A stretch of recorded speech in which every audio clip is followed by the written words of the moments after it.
Do I need more lights? Do I need more lights?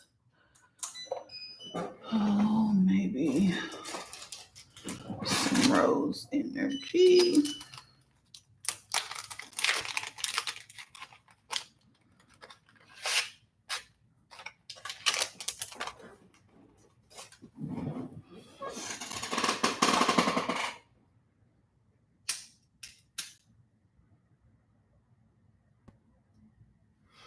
Hey y'all, happy Wednesday. Ew, that's fucking dope.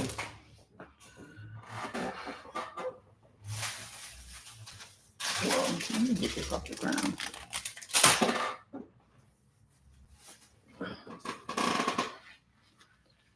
Hey Ray. How's it going? Today's gonna be random as fuck. But I like a little random. I kinda wanna get away from like teaching for a second. So I'm still gonna be teaching today, obviously, because that's just all I fucking do at this point. But it's gonna be like fun subjects. So today we're gonna talk about some astrological events that are going on right now that are really important energy wise. I've been excited for today's live since last night. Yeah, it's kind of random. Today is very random. But I'm excited about it. So I'm talking about like some current astrological events, things that you need to know, because there's a lot of potential with the energy right now because of this grand trine that's happening right now, and so I want people to, take advantage of this time because it's a great time for you to build on your dreams and stuff like that. So I'm going to talk about that. I also am going to talk about the Crystal Kingdom Keepers, which is something I'll talk to y'all about in like episode 2. Episode 3, and I told y'all I would circle back around to it. So today I'm going to go ahead and do that because some people do have crystal codes that go directly towards the animal kingdom, so we'll talk about that. We're also going to talk about the Scarlett Witch archetype. What was this? What's going on over here? Well, I mean, the triple god. Anyways, I can find meaning in anything, but we're going to talk about the Scarlet Witch archetype because the divine feminine is rising, and I think people think that divine feminine energy is supposed to be soft, and it's really not. So we got to talk about the Scarlet Witch archetype because that is unfiltered, untamed divine feminine energy. And so we're going to talk about that and like why they portray that to us in like TV shows and movies and Marvel and stuff like that. I just seen 333 earlier. Yes, period. Hey, Unique. And so we're going to talk about that. And then we're going to talk about dragons, but we're going to go deep into it because I feel like I've been like hinting at it. I've been dancing around it for the last couple of like yap sessions where I was on here. So we're going to kind of talk about that too. We're going to talk about sacred energy because I cleared somebody yesterday and a humper started humping me yesterday. So I'll need to talk to you about sacred energy and what it's like when you're leaking your sacred energy, and so that you know do's and don'ts and shit like that when it comes to your sacred energy, which is creativity, which is sexual energy, which is all the fucking things, right? So we're going to talk about sacred energy a little bit towards the end. And then also I had this amazing flame lineage reading session yesterday. Somebody purchased the tier 3, which is where we go into like soul contracts and we go into, your primary lineages, your secondary lineages, things like that. And she had some very rare energy, and spirit kept calling her a heart seer. And that's the first time I had ever heard of a heart seer. I've heard a dream seer. I heard a regular seer. I didn't know that it was different type of seers. And apparently there's a heart seer. I'm assuming there's probably a womb seer too, if there is a heart seer. And so that was just new for me. And so I wanted to kind of talk about that a little bit as well. Just because I love learning new things. And so when I learn new things, I've been wanting to share new things. So that's kind of what we're going to go over today. The first thing that I want to talk about again is that grand trine that's happening, which is between Pluto, Uranus, and Mars. And this is forming a powerful and harmonious cosmic triangle, especially because they're connected through 120-degree aspects. So the Mars being trine to Uranus is bringing us the spark of creative liberation and bold innovation. So it's a really good time for you to, whatever the fuck you've been holding on to and you ain't been doing or do it. Like now is the time to do it.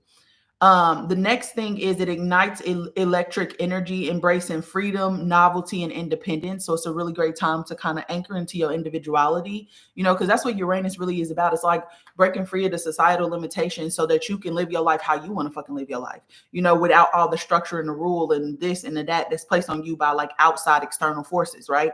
And so it's like embracing your freedom and just kind of doing things your own way, being odd, being weird, being all of the things, right?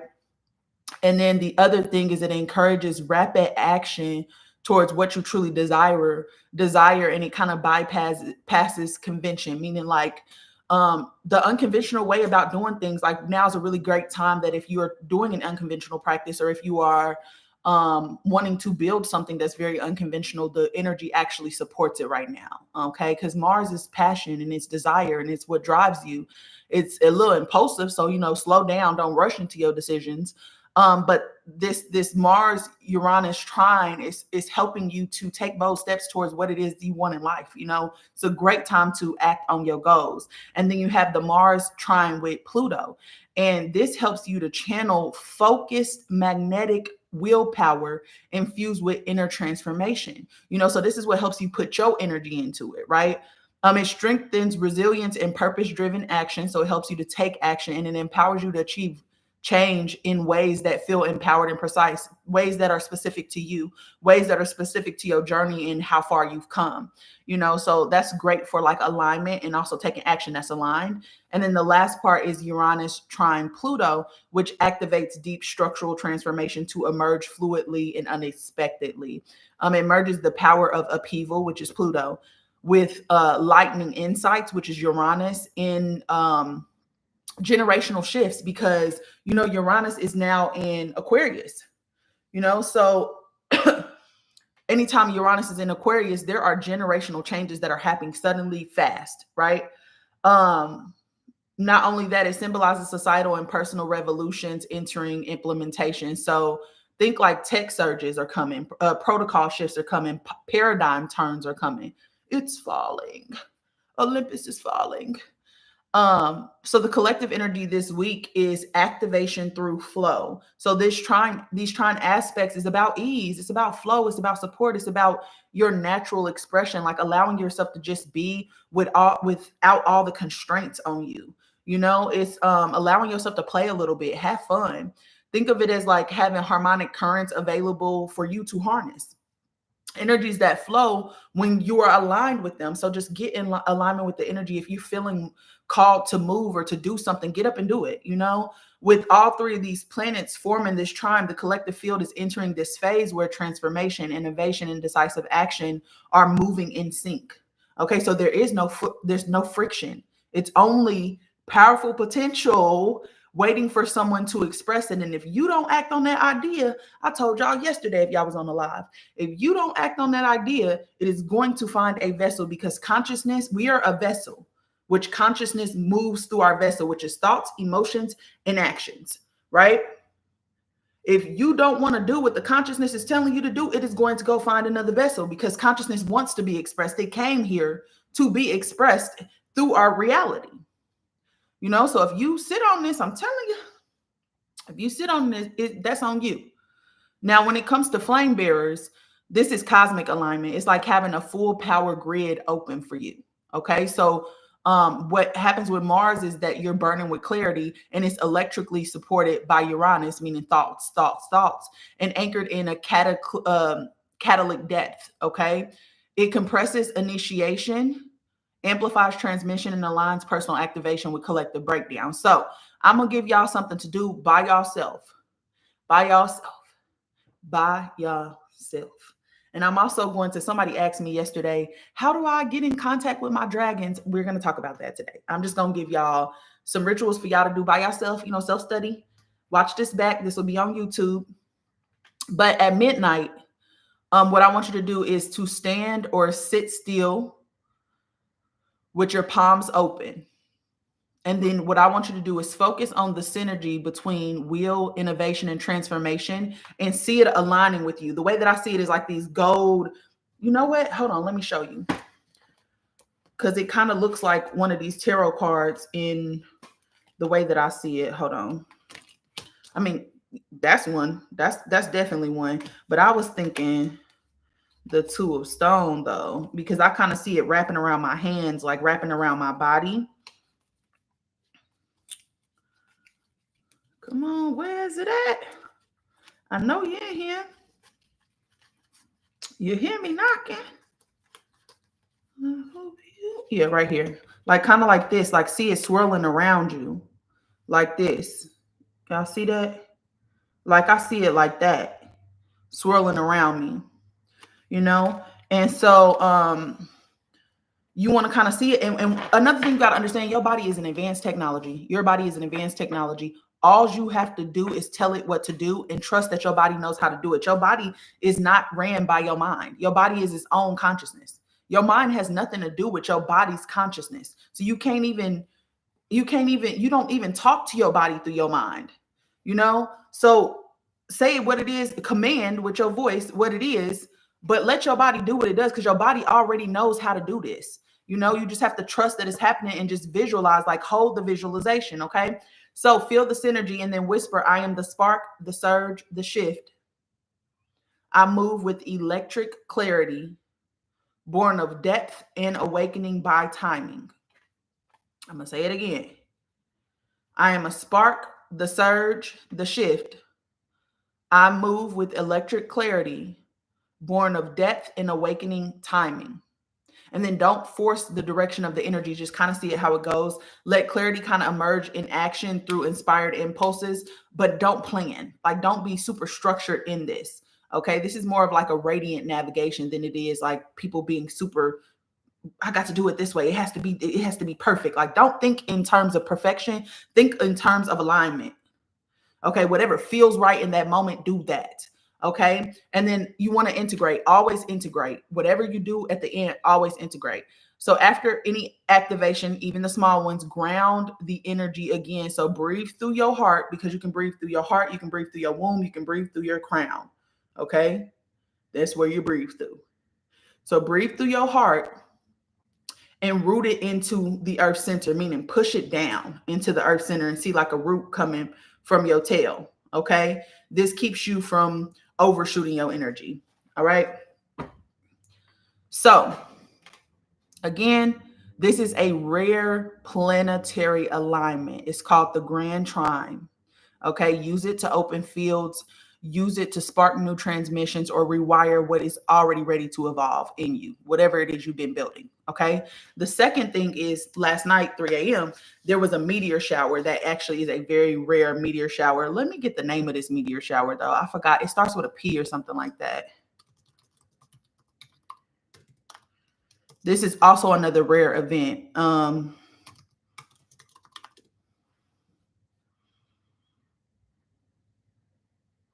The Perseid meteor shower is Perseid, Perseid or whatever, meteor shower. Okay. So meteor showers are not just like space rocks burning through atmospheric layers or anything like that. They actually are frequency disruption, piercing the veil. Okay. So meteors are not physical at all. They are energetic disruptions like ruptures or activation in the sky dome's crystalline membrane, I guess. They release codes from outer or higher dimensional fields. Sometimes the codes are benign, but sometimes they're destabilizing as well. So think of them as like downloads or data surges being projected into the firmament, and just appearing as like streaks of light. Okay. They also are time ripples or memory droplets. So from a memory keeper's lens, meteor showers are leaks or drips of ancient timelines brushing against Earth's dream layer. So they may represent unsealed memory vaults attempting to re-enter the Earth's grid via light packets or light pockets. This is why many flame bearers experience vivid dreams, activations, and strange phenomenon around meteor showers. The other thing is starseed activation and oversoul probes. So some oversouls send out codes, fragments, or retrieval pulses through the firmament to initiate soul reactivation. These meteors may be encoded oversoul messengers, so they're trails marking the collapse or outdated timelines in seeding the new ones.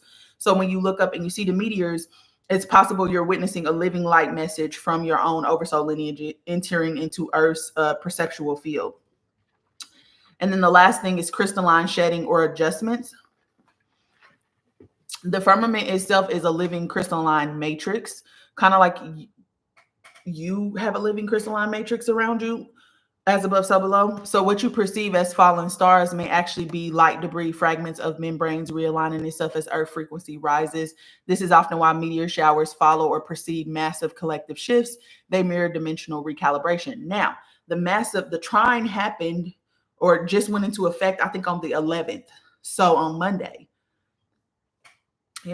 so that is a massive collective shift.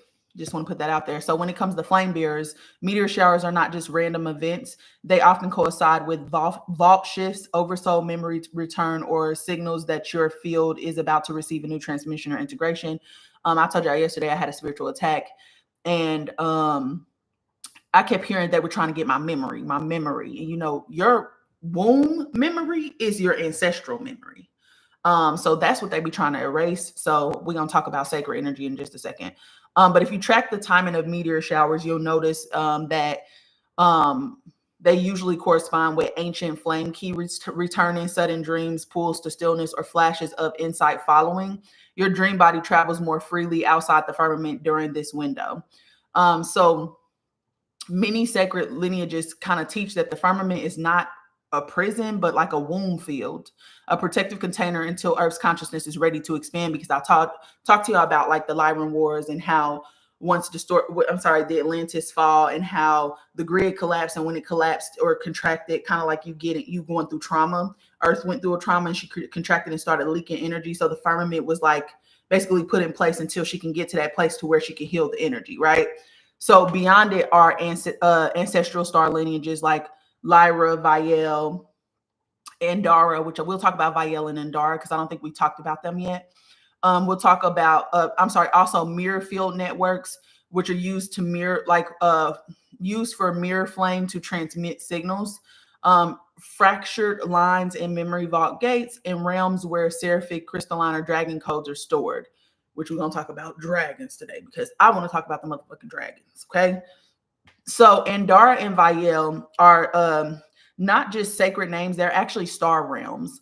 They're not star realms, they're frequency nations, and they carry memory strands encoded with your oversoul field. So to speak of Andara and Viel is to speak of a forgotten origin. Okay, it wasn't lost, it was just kind of veiled until flame carriers are ready to return it, right? So that's why we're going to talk about it today. So Andara is the realm of living light crystal, and I'm actually, the reason why I this catches my attention is because Lyra had like a temple in the middle of it that's like was a heart temple, and it was called Devara or something like that. And I feel like that for some reason that resonates in my head like as like a thing. So I'm wondering if the crystal that sat at the center of, oh bitch, I don't do spiders. What's going on over there? Oh, you're good as dead. Anyways, hold on. That discombobulated me. I'm wondering if the crystal that sits at the middle of Lyra came from Andara. Okay, because a realm of living like crystals. So it's where consciousness crystallizes into tone or form. I know it's protection. I don't like that though. I don't like that type of protection. Send my protection in another envelope or something. Something else. I do not fuck around with spiders. Woo. I don't like that. Anyways, Andara, let me try to stay on track because now my fucking scalp is itching, like I'm crawling all over, like I feel like it's on me, and I'm looking dead at it. So, anyways, hey Laura, catch it and let it catch it, girl. You are psychotic. It's almost like you don't know me at all. I'm not doing that. Anyways, so it's where consciousness crystallizes. It better disappear before I get off this damn computer. I know that much. But So Indara is where consciousness crystallizes into tone and form. And so it's not just a location, it's a crystalline intelligence field. Some perceive it as a realm, others as like a library of sentient frequencies encoded into crystalline structures. But it exists beyond the constructs of linear time in the way that we see time. And those who carry Indara memory often remember it in their bones, through their hands, and within mineral bodies. And so I think about us and how we feel truth and we feel memory in our bones. And so it's known as a seed realm where light fractals learn to become form, the cradle of crystalline grid systems used across galaxies, a memory vault for sound-based technology and sound harmonic architecture. And the key gifts that actually come from Indara are crystalline transmitters, which are able to stabilize and broadcast oversoul frequencies through sound, tone, and crystalline resonance. Grid menders, whose natural ability is to repair Earth's crystalline or energetic network. Silent seers, who are able to see through crystalline inner sight, which is clarity, reflection, and stillness. And then color bearers, who translate light and color into healing codes, ceremonies, and arts. And so the color bearers makes me think of, people who have, oh shit, it's gone. Oh no, I see it. Y'all, I ain't gonna be able to concentrate at this point.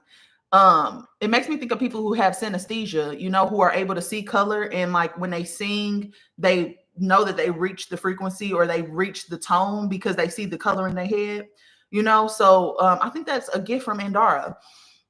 So those who remember Indara often feel drawn to Indara crystals, which look like blue, like beautiful, beautiful blue crystals.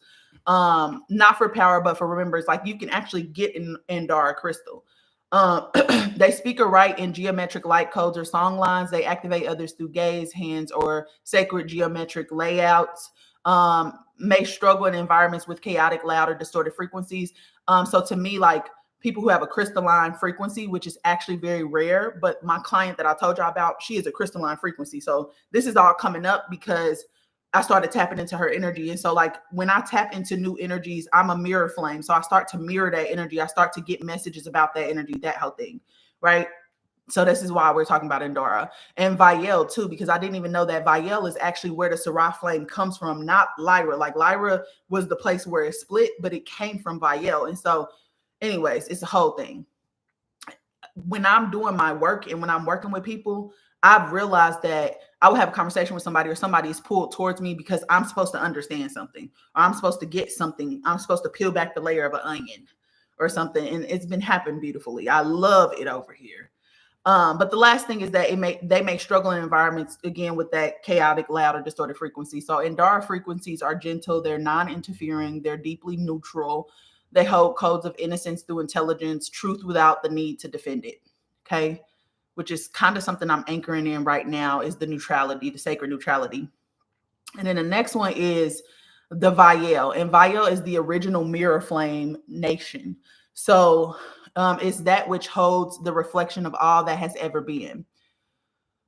So Viel is not a place in the traditional sense. It is a mirror consciousness realm, a dimension woven from pure reflection, holographic layering, and oversoul memory integration. It was one of the first realms to store the complete holograms of soul paths, acting as a kind of divine archive, but also as a refraction field, allowing oversouls to see themselves from every angle before incarnating. The key roles of Viel, or the key roles in Viel, are memory keepers, who are basically holding the mirror for flame bearers to remember why they incarnated. I take on this energy, so my Sarah flame comes from this energy. Fracture weavers, which is mending soul fragments through reflective timeline work. Witness frequencies, which are masters of sacred neutrality. Viel energies do not fix, they just reflect. And then seal bearers, who carry interdimensional seals, mirror glyphs that unlock flame vaults or star maps when remembered. Okay, so those who remember Viel often walk through life as if they're seeing multiple timelines simultaneously. They feel hunted or cloaked in certain lives due to carrying mirror seals.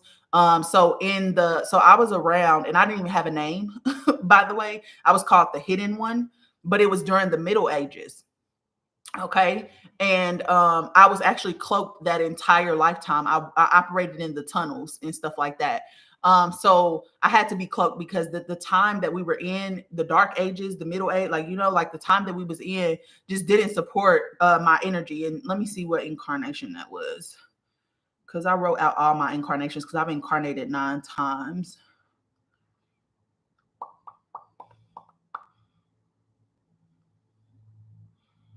There we go. So this was after Egypt. So yeah, so this was actually my last incarnation. In the Middle Ages, I was called the Silent One. And I did have a name, but my name was erased by collective memory. But I was a hidden mystic and a flame memory weaver, and I fell underneath the mirror flame codes, the rose gold codes, and the seraphim codes, which is crazy because I'm getting a lot of seraphim people now, and I feel like I recognize them because they feel familiar. But yeah, so you'll live a lifetime where you're cloaked or whatever, and then you might gravitate towards dream work, memory weaving, timeline healing, or soul contract reweaving, which is something I'm doing with the flame lineage readings as well. And then you may feel like an outsider, not because you are rejected, but because you are designed to be the observer and the remapper. So Vial frequencies are non-linear, deeply quantum, and sometimes lonely until they remember. They're not here to be understood, but to reflect what is forgotten. So the link between Indara and Vial is that these two realms were never separate. Indara formed the soul scaffolding and crystalline libraries, while Vial formed the mirror field and the memory hologram. So together they form what some people know as the Sarai Vial pathway. And this is the flame who remembers her crystalline light and her mirrored truth, who can witness all without becoming it, who restores through presence, not power, who bends time without forcing it. Okay. And this is the path that I walk right now as somebody who holds the Sarai codes. Anybody who has the Sarai codes, which I told you there's up to 3,300, 4,400 people who have at least have Sarai codes, or they have a partial Sarai flame. But it's not an embodied Sarai flame. There's only 7 embodied Sarai flames, and 2 of them are dormant. Okay, so that's that. Now, yes, no, for real, I don't play about them spiders. I don't even know where Sissy is. I just go ahead and hide now. Out of sight, out of mind. No, I don't know. Do you know what plants or animals you were? I do not. Okay. I did work my name was Ivy in like 3 different lifetimes, but it was like Ivy Win, Ivy In. And there's another one that's a longer Ivy name. And I used to work in the emerald, like with the emerald flame. She's been helping me recently because of me. I'm trying to integrate that energy now.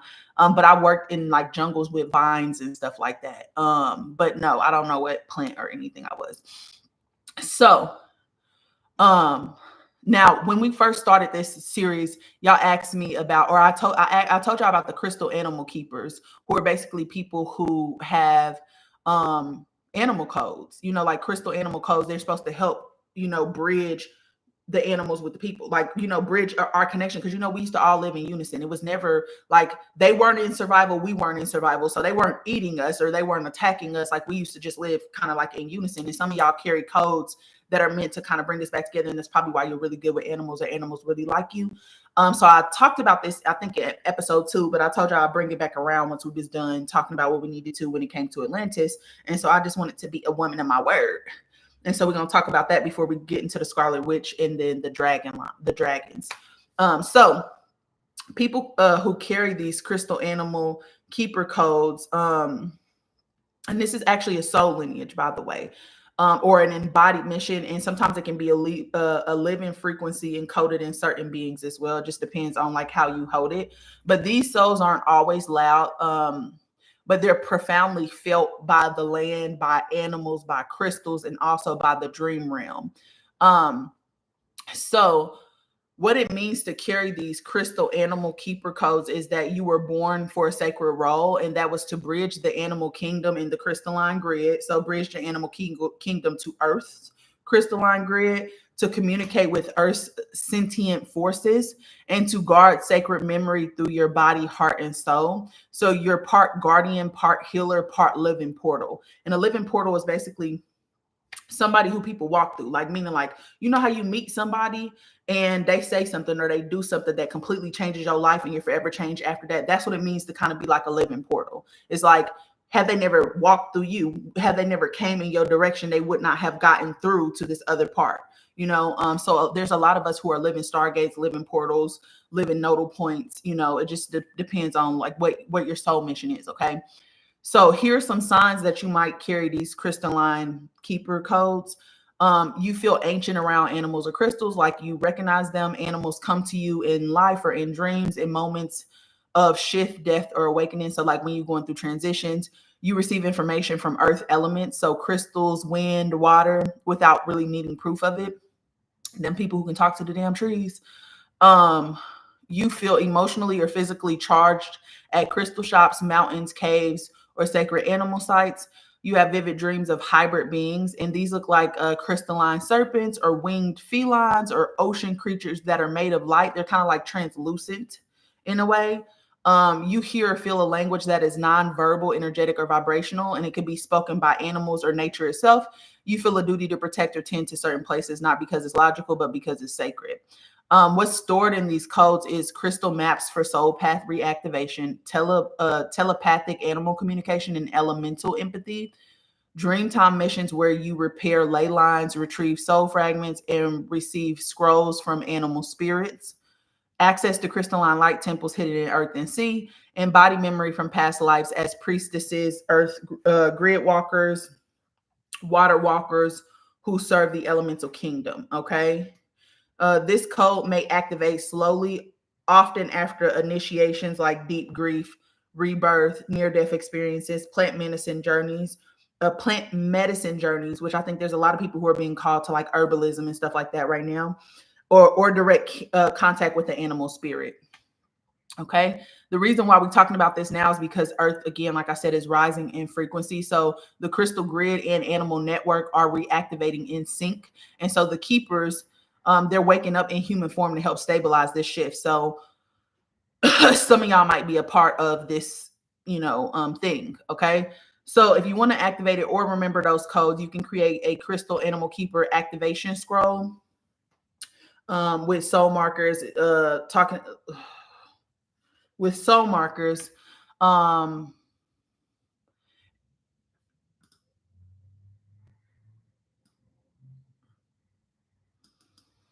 You can also do rituals. You can write dream invocations, anything that kind of feels normal to you. Okay. Because rituals help you to unlock the next level. Okay. So that's really all I really know about the crystal animal kingdom. Okay. But some people just have codes. And what it means that codes are basically just like keys to activate certain stuff. Okay. So next, the Scarlet Witch. I want to talk about the Scarlet Witch. And they actually have like I think she a Marvel character. Is she a Marvel character, y'all? Do y'all know? The one who always in red. Let's see. Yep, she is a Marvel character. Okay. So this archetype is basically what we need to talk about, because this is what they are terrified of. This is what they are terrified of. And so, yeah. Okay. So, the Scarlet Witch goes beyond Marvel and comics. It's actually an echo of real spiritual lineages that have been feared, suppressed, or misunderstood for thousands of years. This is honestly why I feel like they suppress the Black woman. This is honestly why I feel like they suppress us. Okay. So the Scarlet Witch archetype is supposed to be like a blood memory witch, or a living portal witch. Okay, blood memory witch, living portal witch. But inherently, it is not an evil thing. Okay, she's a keeper of raw, primal, cosmic feminine power. It's especially power tied to blood mysteries, which is womb magic, life and death cycles, creation and destruction cycles, also chaos magic, which is reshaping realities through will, through your heart, and through raw emotion, emotional alchemy. So transforming grief, rage, and love into world altering powers. Because I told y'all that if you learn how to harness your sacred energy, that not only can you heal your energetic body, your organs, you can heal your organs from the inside, you can also heal the people around you. You start transmitting it outwards, right? So timeline manipulation as well, because when the divine feminine energy starts to actually speak truth in the way that we're supposed to, it starts unraveling false realities and weaving new ones, which is something I do every Wednesday at 1:00 when I hop on here, right? Because you don't know what you don't know. So the Scarlet Witch symbolizes the wild, sovereign, untamable creative force within the feminine current of the universe. So Scarlet, the reason why they call it Scarlet is because blood, life force energy, creation and destruction, all of it is that scarlet color. And scarlet is actually the color that matches the womb, the first breath, the last death, the sacrifice, the becoming. It's all of that. Okay. So it's like the river that created worlds. And in the patriarchal control-based society, blood was weaponized, feared, and shamed. Right. So witches, or I ain't gonna say witches, but witches, alchemists, whatever you want to call them, carrying scarlet codes remind the world of the truth that empires, churches, and systems try to erase, that life and death are sacred, not separate, meaning like they are just like they're both sacred cycles, both sacred transitional points. They try to erase that creation cannot be controlled. They try to erase that women and the feminine are portals, not property, or they try to sell us that. And also that emotion is divine technology, not weakness. Because emotions are divine technology. What did I tell you? Emotions are how your body speaks to you, because you have a water temple. The water is intelligent. The soul speaks through the water. Okay. It's how the soul speaks to you in this vessel. And so because we're not taught that, and we think that it's just a part of who we are, right? And we don't understand that, no, it's its own consciousness, and it's trying to communicate to you, I like this, I don't like this, it's time to rest, it's time to work. It is giving you guidance. So many people get lost in the intensity of their emotions, and they take on their emotions as characteristic flaws. And they not like like, because they told like anger is a bad thing, this is the bad thing. So if you feel like you're doing something bad, you're going to try not to, and it causes all this emotional imbalance, when you just need to learn how to alchemize your emotion. You need to work with the technology that you are, so this architect was feared because it cannot be contained by institution, government, or even spiritual systems. They can't domesticate someone who has raw energy, because you're not doing anything. It's not that you're intentionally going into spaces and doing those things, is that when you exist at your resonance in your truth, you are transmitting a signal, you're transmitting a resonance that collapse their false timelines, And so also, they fear it because it can rewrite timelines. They challenge false narratives, oppressive timelines, and control reality. Because being in divine wisdom, like divine feminine wisdom, is so unique, and it's so out of this world. Because some of the stuff that some of the downloads I be getting, I'm like, how? I know that this is true. I know that this is true. But how the fuck did I get here? How did I get to this point? It just be coming through, and I just be like, okay. And then I'm like, oh, this really is a thing. Like, this really is a thing, So they can't control it. Also, they move through love, rage, grief, and will. So they're not cold. They're rational servants in a way. They embody the heart, which is unpredictable and unstoppable, because the heart is magnetic. And they remember blood mysteries, which is memory. They tap into life, death, birth cycles without needing permission from external authority. And the whole system is built on us relying on external authority, right? But they also call out collective shadows. Their very existence triggers hidden shame, rage, and unhealed wounds in others. I just made a post about grown men paying grown women to have sex with little boys, being pedophilia. That's what the energy is here to do. It's here to speak the truth, even when it's uncomfortable, even when it's inconvenient.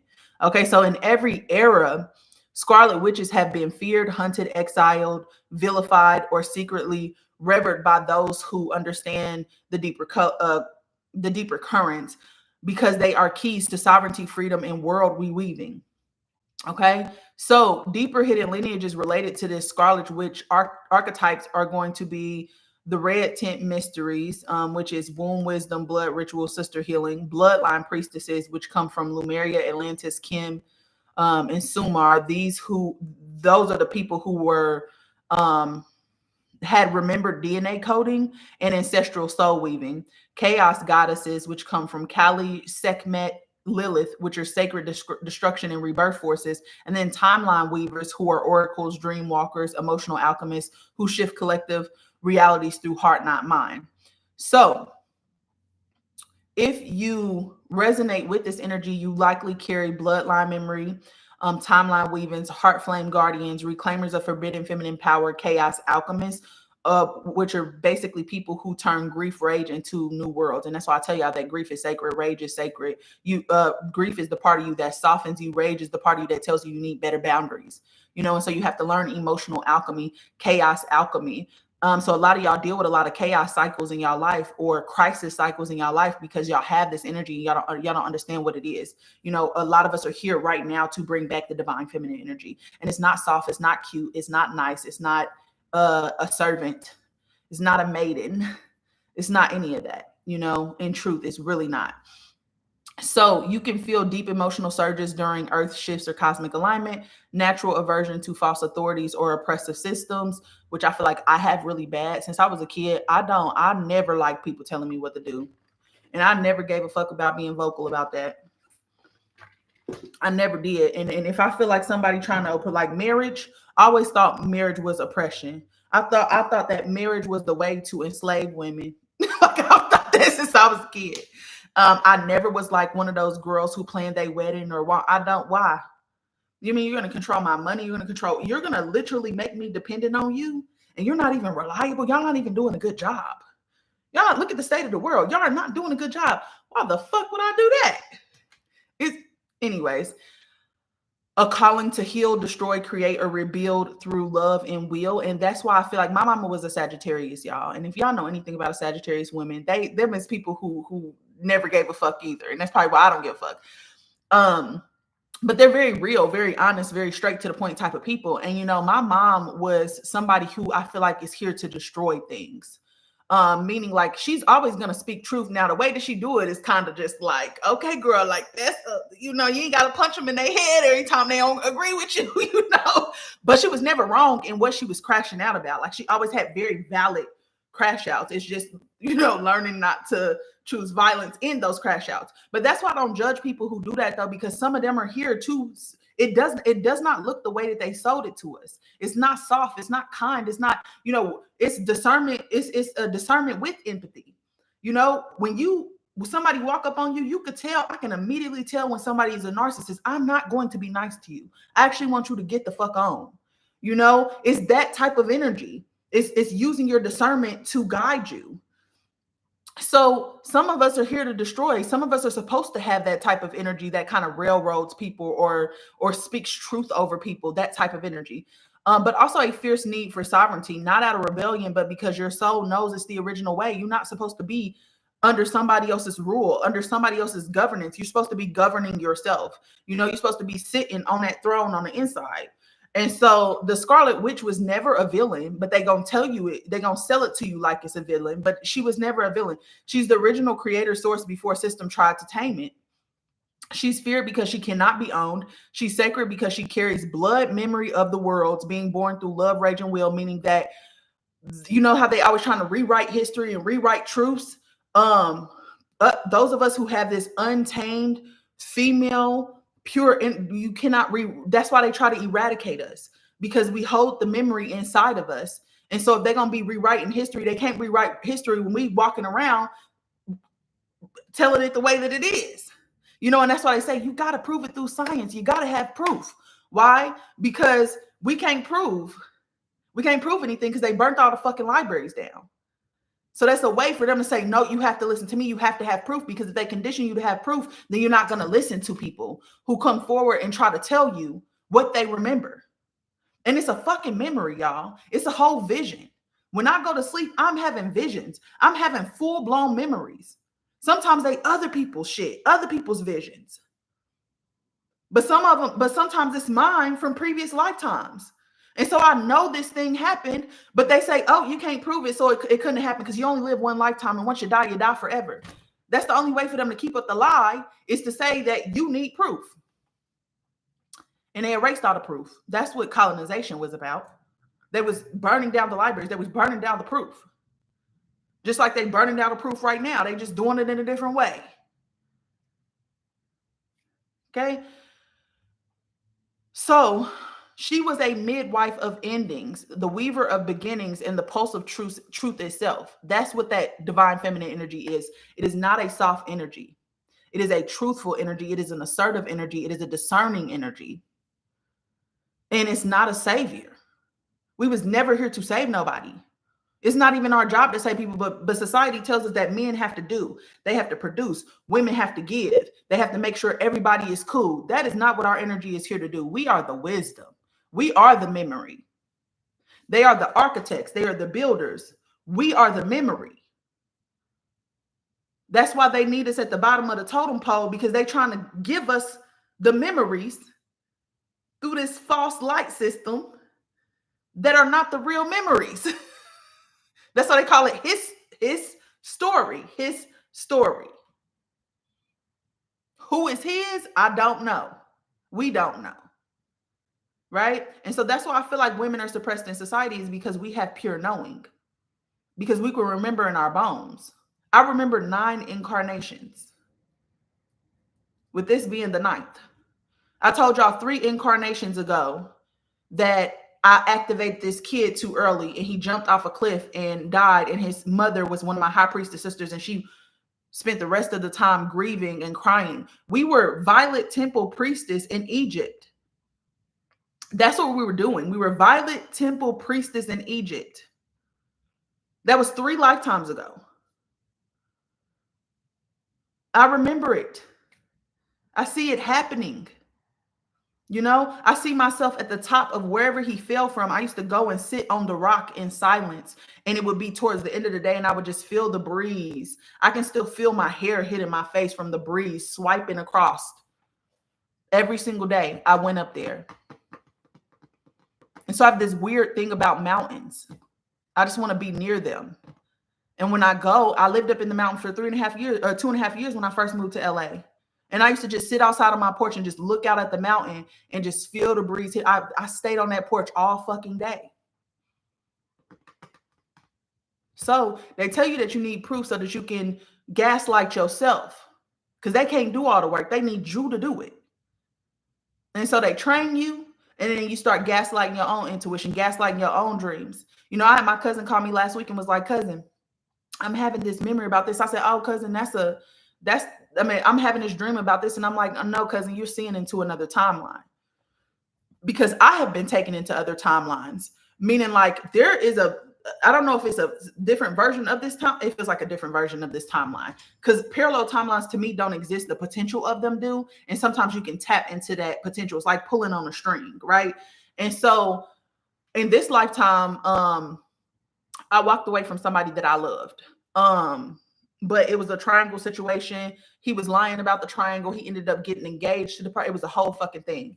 Right. And I was devastated, but he was shocked that I was going to walk away. Baby, I didn't know that you had all you was lying to me. Of course I'm going to walk away. That's why you didn't want to tell me the truth. Right.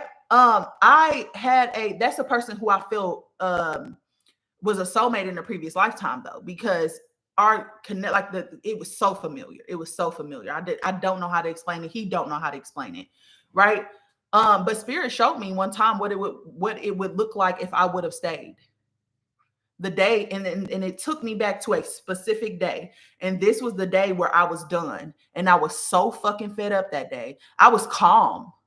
I was so fed up that I was calm about it. I was just like, yeah, nah, this is dead. You know, like and it was like, I realized that day in the dream, which was a timeline memory, that it was always going to be her. Like it was always supposed to be her, you know? And so in this lifetime, I chose myself. Whereas I think in another time, I didn't choose myself, you know? So she was having a similar thing. And I'm like, no, that's definitely a timeline. You're tapping into a different timeline. We can do that, but we don't talk about that, you know? And so like, that's why I do a lot of stuff that I do, is because we just need to have the conversations. Because when I talk to other people, they're having the same experiences as me, but nobody wants to talk about the shit. Let's just talk about it and get it on out the way. You know, so the Scarlett Witch archetype was created to make us fear our own power. It was created to make us fear our own power. So you don't need proof. That's what I'm saying. Next is the dragons, because I've been bringing up the dragons, so we're just going to talk about them. Because I'm reading this book right now called The Fourth Wing by Rebecca Yarrow. I've become a book talk girly. It's just who I am now. But the book was very interesting because it brought up a lot of concepts that I feel like, you know, like when we are watching TV shows and when we are watching movies, they give it to us in a very literal way. So we think that it's a manifested dragon, like it's a dragon is standing in front of it, it's a manifested thing, but that's not what it is. It's more so of a like spiritual thing, you know? And so some of the stuff that they teach in this book is just like, oh no, like that's an actual thing, but it just doesn't look like how you would think that it would look, because you think the only thing that exists is this material realm, you know, this material world. Okay. So I just want to talk about them. This is just knowledge, y'all. Listen, you ain't got to believe what what I'm saying. You know, sometimes I don't know if I believe it until I see it. And I mean, unfortunately, not unfortunately, fortunately, I'm a medium. And so when I look at people in the liminal space, I've come across 2 people who had dragons in their spine. And I was like, what the fuck is this? One of them had a polka dot tail. And I said, oh, what's going on here? You know, so when you see stuff, it just opens you up to a different perspective. So I don't have no proof, but I'm just going to tell you what I'm experiencing. And you just going to have to take it as you take it with a grain of salt, or leave it where you leave it. Okay. So dragons are not like these big lizard things with wings. They are primordial consciousness streams that crystallize into form, right? And so like, I don't know if y'all have ever seen angels.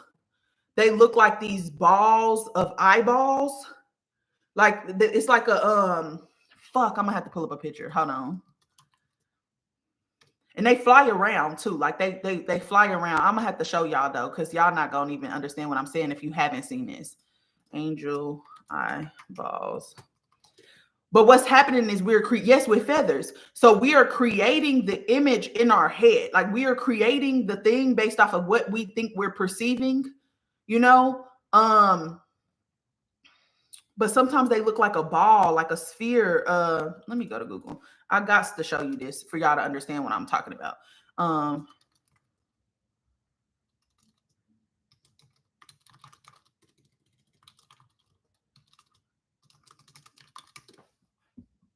I got to show you.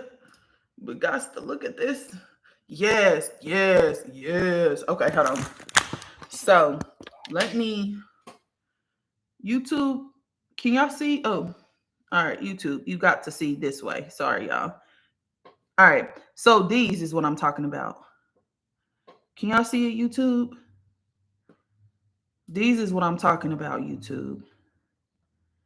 You know, like these. This is not how they look. This is not how they look, but that's how we perceive it. You know, even this. That's how we perceive it based off of what we can conceptualize with that energy. Okay. Oh, shit. You know, that's how we're perceiving it. So the same thing with dragons. That's how we can, that's the only way for us to conceptualize that energy. Okay. So it's a primordial consciousness stream that crystallizes into form. And when the earliest star civilizations began anchoring law, flame, and frequency into matter. Okay. They are guardians though. Okay. And a lot of them come from early Lyra, early Vial eras before the collapse and migration. A lot of them come from dragon consciousness, which is basically an oversoul function. So a function of the oversoul.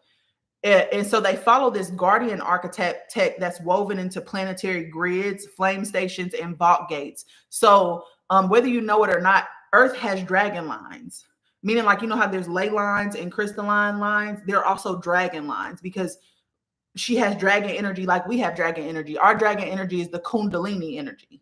That's why they call it the serpent. That is dragon energy. That's dragon consciousness moving throughout our body. Earth has that as well. Okay. So they were born from the first flame currents that shaped both stars and worlds. And these currents needed an embodied anchor that could move between planes. So dragons were kind of formed as like a living vessel of raw power.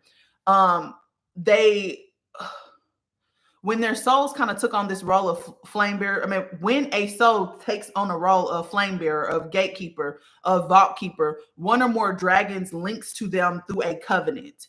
And it's a mutual recognition that their work and the dragon's purpose are intertwined. Okay.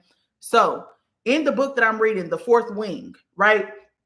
basically they have these people called dragon riders, and they're kind of like the soldiers of the group, but they have to be bonded with a dragon. And if a dragon don't fuck with them, the dragon will just kill them, right? But they bond with people based on their gifts. And what they're doing in this book is they're channeling dragon energy into their body, and it gives them specific gifts. Okay, one of the gifts is astral projection.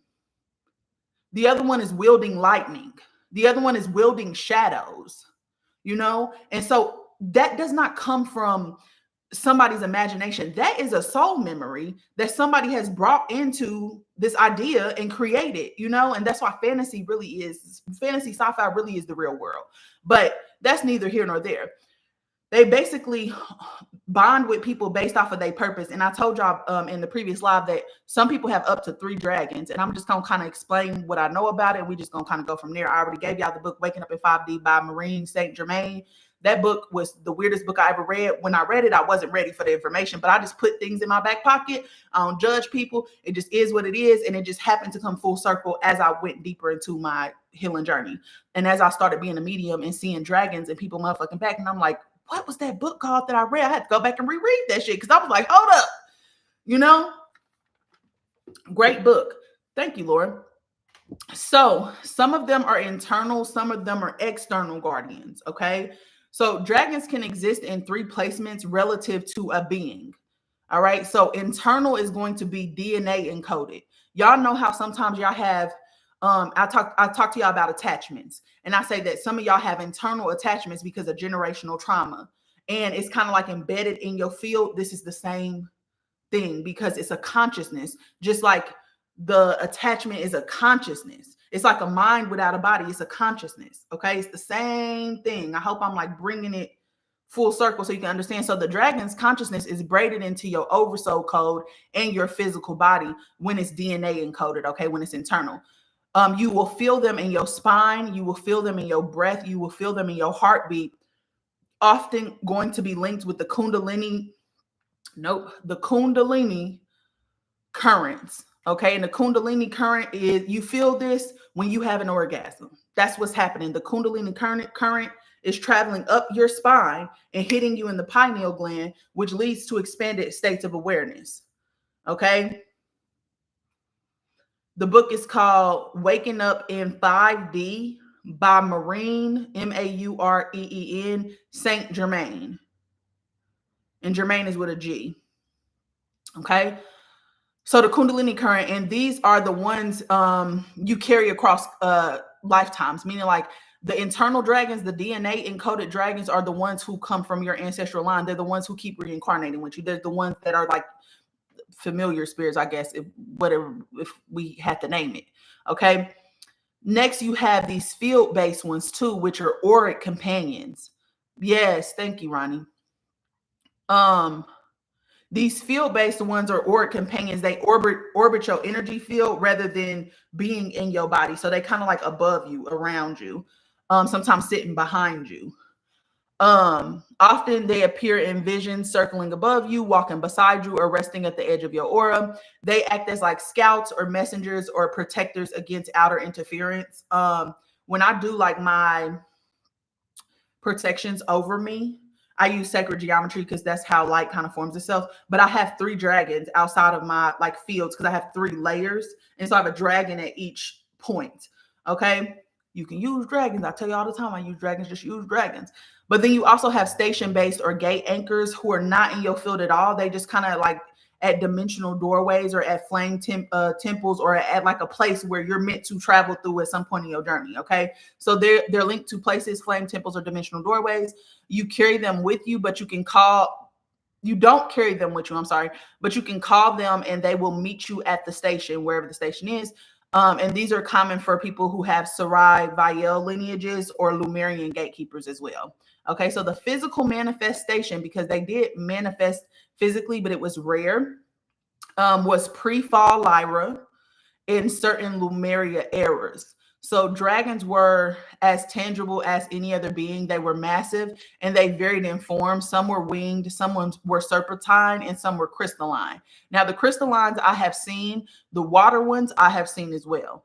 Okay, so post-fall, they begin existing mostly in higher spectrum frequencies because their bodies cannot survive in such a dense, fractured world without compromising their integrity. Meaning, like, they didn't want to become survival based, because that's what happened to our animals. Sharks didn't used to eat us. When you travel to Atlantis timeline, or the higher frequency of Atlantis, because it still exists above us on a higher frequency, they live in unison with the animals. Same with the wise one realms as well. They live in unison with the animals. So you see a lion, you don't worry about a lion coming to kill you, but it's because we're in a survival energy, we're in a polarity energy, that they are in survival mode as well. So they're not at they're not at the state of consciousness where they don't see you as prey, but there is a state of consciousness where they do. And so dragons decided that they did not want to fall out of connection with their oversoul, and so they went into higher dimensions. And not only that, they were being blamed for shit that wasn't they shit because of the corruption, and so they was being hunted, and they said, fuck that, I'm out of here. And I feel them. So they usually exist 5D and up. Okay. There have been rare earth sightings of them, but some of them are like cryptids or whatever. But there are actually only partial manifestations where oversouls of the dragon briefly stepped into this density. These are usually seen during powerful alignments, wars, or vault openings. Which I think there was a video that I seen of somebody like posting something over Japan, and it was like, oh no, this is AI. But I feel like a big part of them pushing AI too was so that we couldn't tell what was real or fake. And they found actually like a ton, like, because dragons like the way that they teach us about them, like with liking shiny things and like putting them in caves and stuff like that. They found something like that right over in that same area, so whatever, I'm open to whatever it being is, whatever is being. Okay. So for many people now, especially the flame bearers, 1 or 2 of your dragons will be encoded in your DNA, while the third is going to remain outside of you because it's tied to a gate or a realm you are not currently inhabiting full time. Your nervous system or energy body is still acclimating to carrying their full current, because the energy is powerful. You can get drained. And for me, my spine stiffens. Like, I feel like there's so much energy going through my spine, like my back is hurting, and some of y'all don't even realize that that's what's happening. Or they're acting as like a lookout in other dimensions, feeding you information rather than sitting at your core. So like I said, in this book, she says there are 3 main dragon labs are in Japan. See, I ain't surprised at nothing. So many soul lineages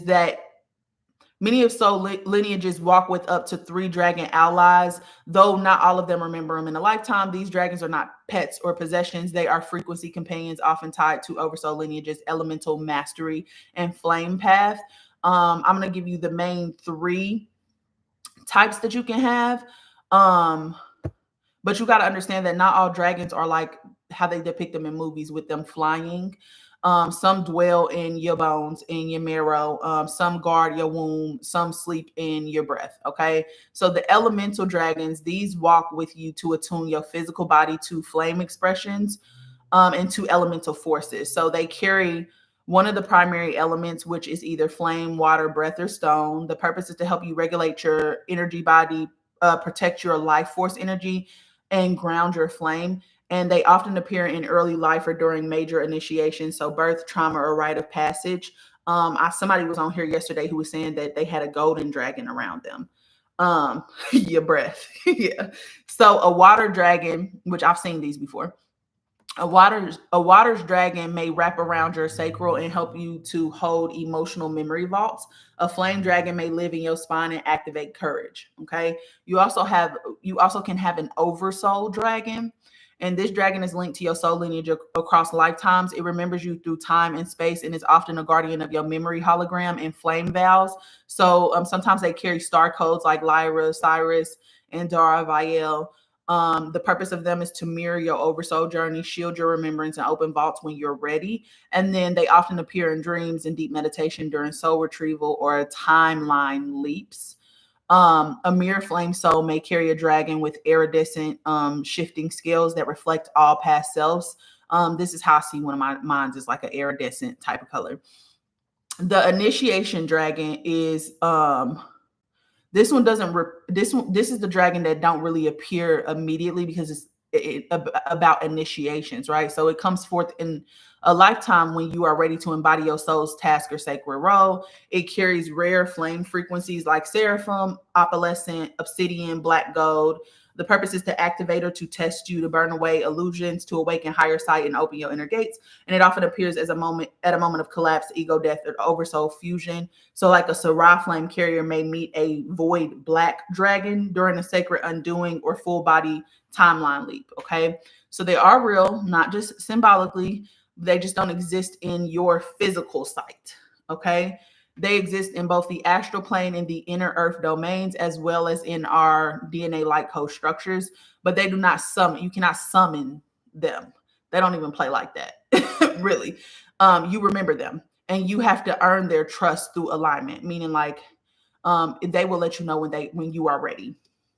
Okay, but I will give you an invocation if you want to meet them or whatever. But I also wanted to talk about the blue dragon because I feel like in a lot of anime, if you're an anime person, personally feel like they tell us all of the gems in anime and cartoons. But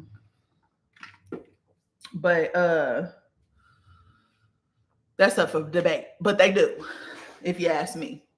Okay, so in a lot of anime, they'll talk about for example, Yu-Gi-Oh! They talk about the wide-eyed blue dragon or the blue-eyed white dragon or whatever the fuck it is.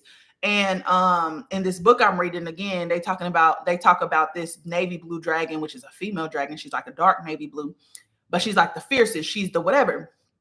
And so there's an archetype specifically around blue dragons, which is just basically supposed to be the most wise of all the dragons. Okay. So in many traditions, blue fire burns hotter and purer than red fire. So in like Avatar: The Last Airbender, if y'all seen the new live action on Netflix, the sister had the blue flame, and I did like a review on that, and I was like, the father is treating her like, the brother is the brother don't even want the job. The sister do want the job. She's ruthless. She's all of these things, and he's basically suppressing her. And in one of the scenes, she throw her blue fire at him, and he looked at her like, bitch, like whatever. But she looked back at him like, that you know what's up, and so there's some significance to this is what I'm saying. And so blue dragons are ultimately a link to mastery and the final evolution of power. So in flame terms, blue often corresponds to truth, frequency, sacred speech, and direct oversoul channeling, making it a dragon of both force and refinement. Sometimes they're guardians of the sky or the firmament. So blue dragons are often tied to sky realms, storms, or lightning. Historically, they've been placed as gatekeepers of the upper realms, controlling access between world and higher dimensions. This gives them like a role of authority, which storytellers translate as like this final boss energy. In Lyra and Syrian dragon codes, certain blue dragons, especially the deep indigo or silver blue, were messenger dragons in Lyra and Sirius alliances, carrying codes between star systems. This links to royal or celestial messages, meaning they're remembered as rare and elite. Blue is associated with the throat chakra, the bridge between thought and creation. Blue dragons often represent the hero's final test in speaking their truth or wielding their full potential without distortion. And then in pop culture, it's just like the embodiment of power and rarity, the embodiment of wisdom, loyalty, intelligence, and unmatched power. Okay. So here's the ritual. And again, this is self-work. Do this on your own time. All right. I would do this as a guided meditation, meaning like I'm going to give you what to say in the guided meditation. Record it on your phone, play it back. Okay? Play it back. I like to start all of my guided meditations with you're in a dark place. Nothing is in front of you. Nothing is behind you. Nothing is above you. Nothing is below you. You are completely safe. Feel safe. And I work on feeling safe. All right? And then you want to focus on your breath. Take some deep breaths in. Take some deep breaths out. Let your body soften and let your field expand. Okay, like literally feel your field expanding. You are entering the space between worlds. The place where flame, memory, and dragon lineages intertwine. Now imagine a golden path before you.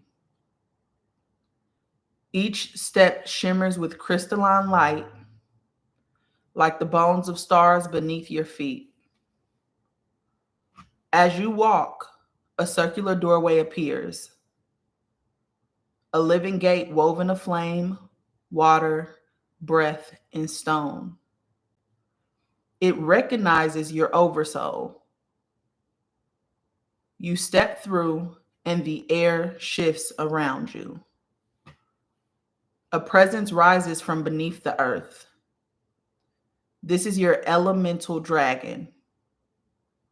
It coils around you, perhaps at your feet, your spine, or your wingspan. Notice its color. Notice its element.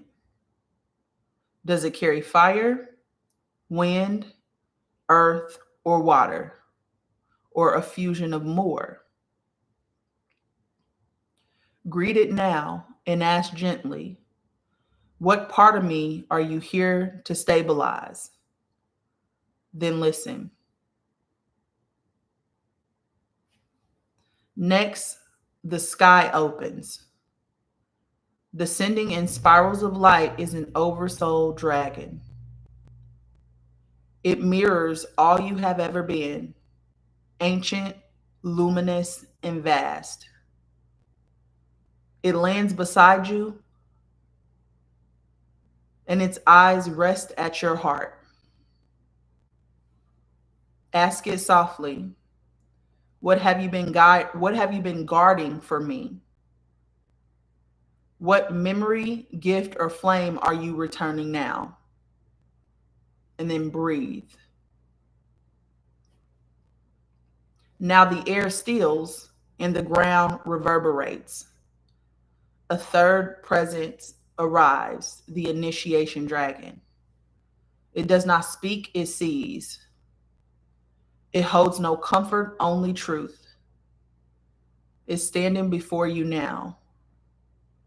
Bow before it and ask without fear, what must I release to receive your fire?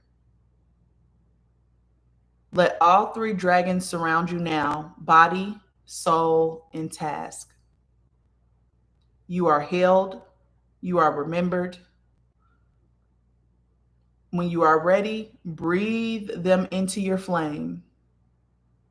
Carry them with you and return. The dragons walk with you now. Okay? I will record that as a guided meditation and listen to it back. Okay? The way that I see the dragons breathing into my flame is I see them all. I see one on this side, one on that side, one behind me. And I see them all like fire is coming in up and down my spinal column. So it's like they're all fire breathing down my spine. Okay? So that's the guided meditation for that. Next, we're going to talk about sacred energy. Okay. This is oversoul maturity. So, first, we need to understand the energy. So we have creative energy, which is also sexual energy, which is also life force energy. They are not separate. They're simply different expressions of the same source current that moves through you. So when you repress it, it can turn into anxiety, frustration, or depression. When you leak it unconsciously through over-attachment, through craving, through addiction, and I mean sexual addiction too, emotional addiction, the addiction to sweets, all of those things can drain you because sweets is directly connected to emotional energy. When you channel it consciously, it becomes creation, healing, abundance, joy, and purpose. So you're not meant to suppress your sacred energy. You are meant to ride it like a wave into sacred creation. Okay. So here are some practices versus the purpose of these things. So the sacral to heart breath, meaning like you're breathing through your heart and down, moving it through your womb, or you're breathing in your womb and moving it up to your heart. So move energy from your womb, your sacral center, into your heart space, transforming raw desire into pure creation or love energy. You can do this while you're tending to your body. Okay. Sacral to heart breath. Move energy from your womb into your heart center, transforming raw desire into pure creation or love energy. You can create acts daily, so you can channel life force into tangible creations like journaling, singing, painting, dancing, cooking, designing, even tiny acts to help anchor and balance the energy, because again, it is creative energy as well. Sacred movement, especially like hip movement or spine movement, actually helps with this as well. So dance or sway or do circular or serpentine movements. This helps keep the energy flowing so it doesn't pull and create stagnation.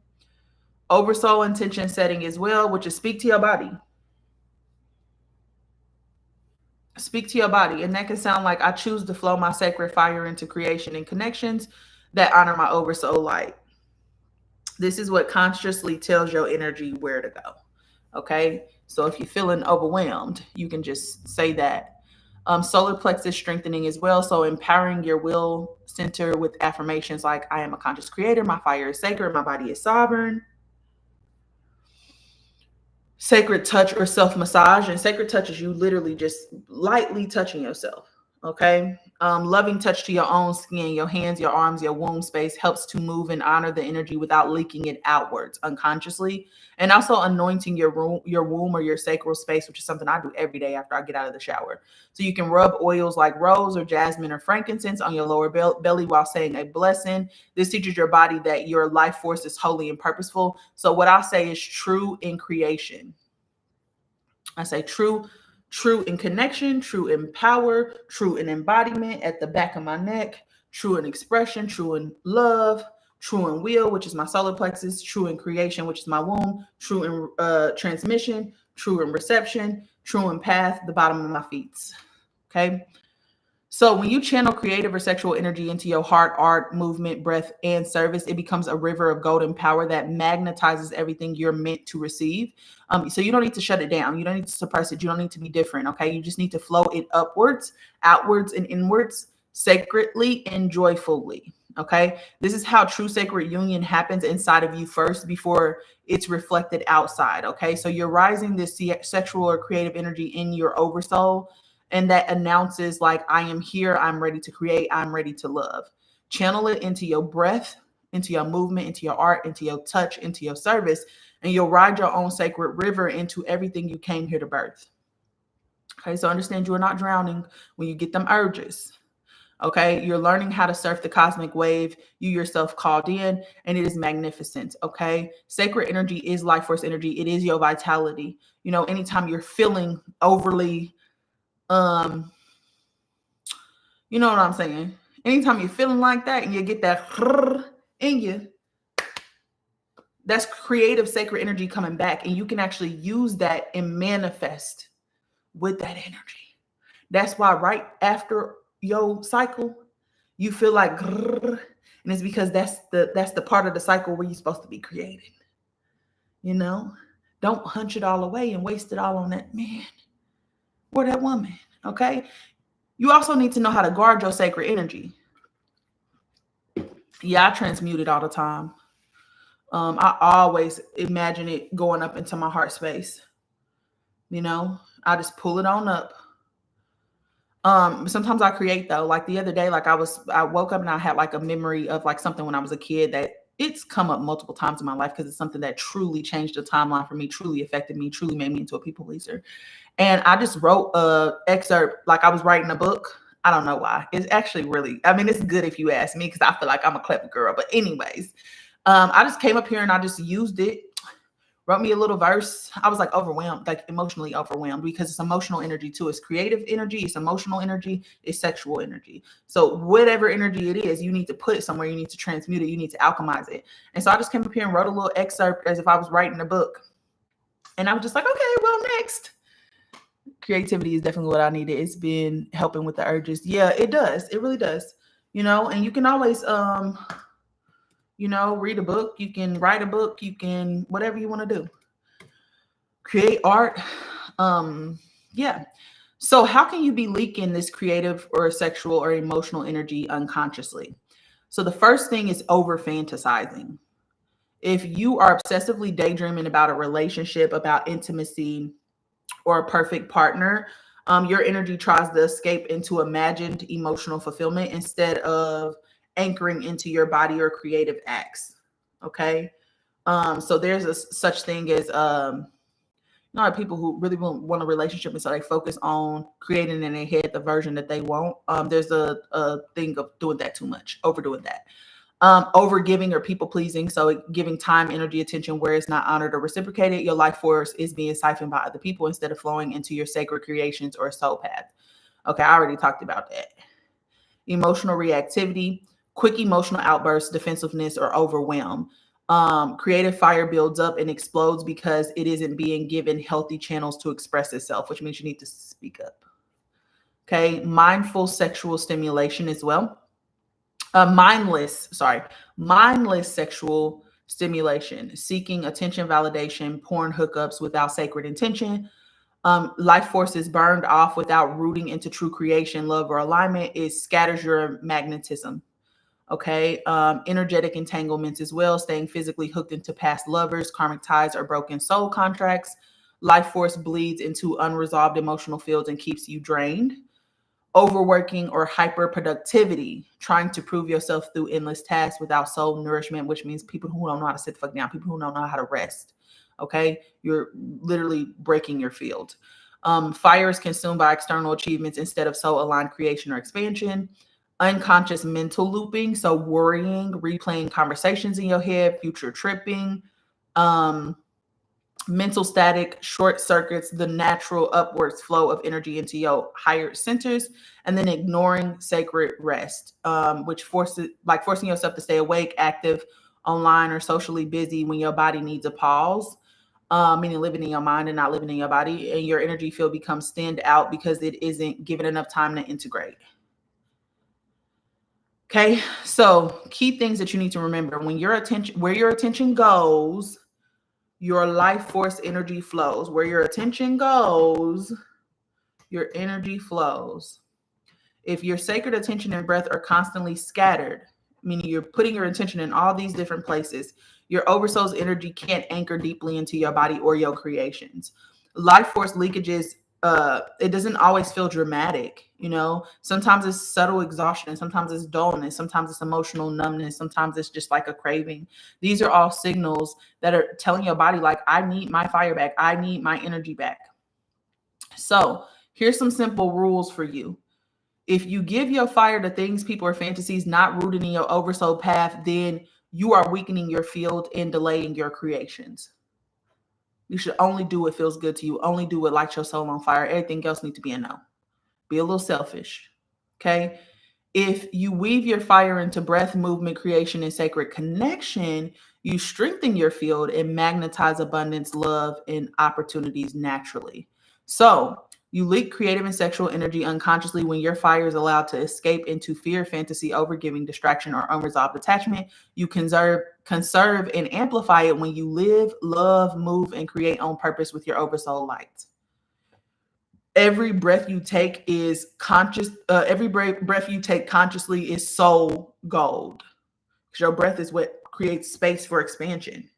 Right? I don't know if y'all seen that video that I just posted a couple minutes ago, and I was talking about how a lot of times when people are making new choices for themselves, they don't realize that those choices are activation keys to new timelines. And if you are anchoring into a new timeline, there's new energy that needs to come in. And so what happens is a lot of people feel a lot of tension in their body because they have this fear of moving on. They have this fear of the unknown, and they don't like not knowing. And so they don't allow this energy to integrate because they're not letting it in, because they're in this contracted state, right? And because you haven't expanded enough to let this energy in, you start to feel overwhelmed. You start to feel like you're getting taken under by your emotions, and all these experiences are coming up that were buried when you were choosing that other timeline, right? And so what you need to actually do is to breathe. You need to fucking breathe, because your breath is how you create. It's literally the physical manifestation of you expanding and contracting in this reality. So you want to breathe in a count of 8. And I breathe like this. I take an inhale on 0 and I breathe 1, 2, 3, 4, 5, 6, 7. On 8, I exhale. Then I go 7, 8, 7, 6, 5, 4, 3, 2, 1. Inhale on 0 again. It looks like this. Okay, it looks like this. You want to do 7 to 9 cycles of that. And then you want to sit in stillness and visualize your cells open up and golden light integrating in.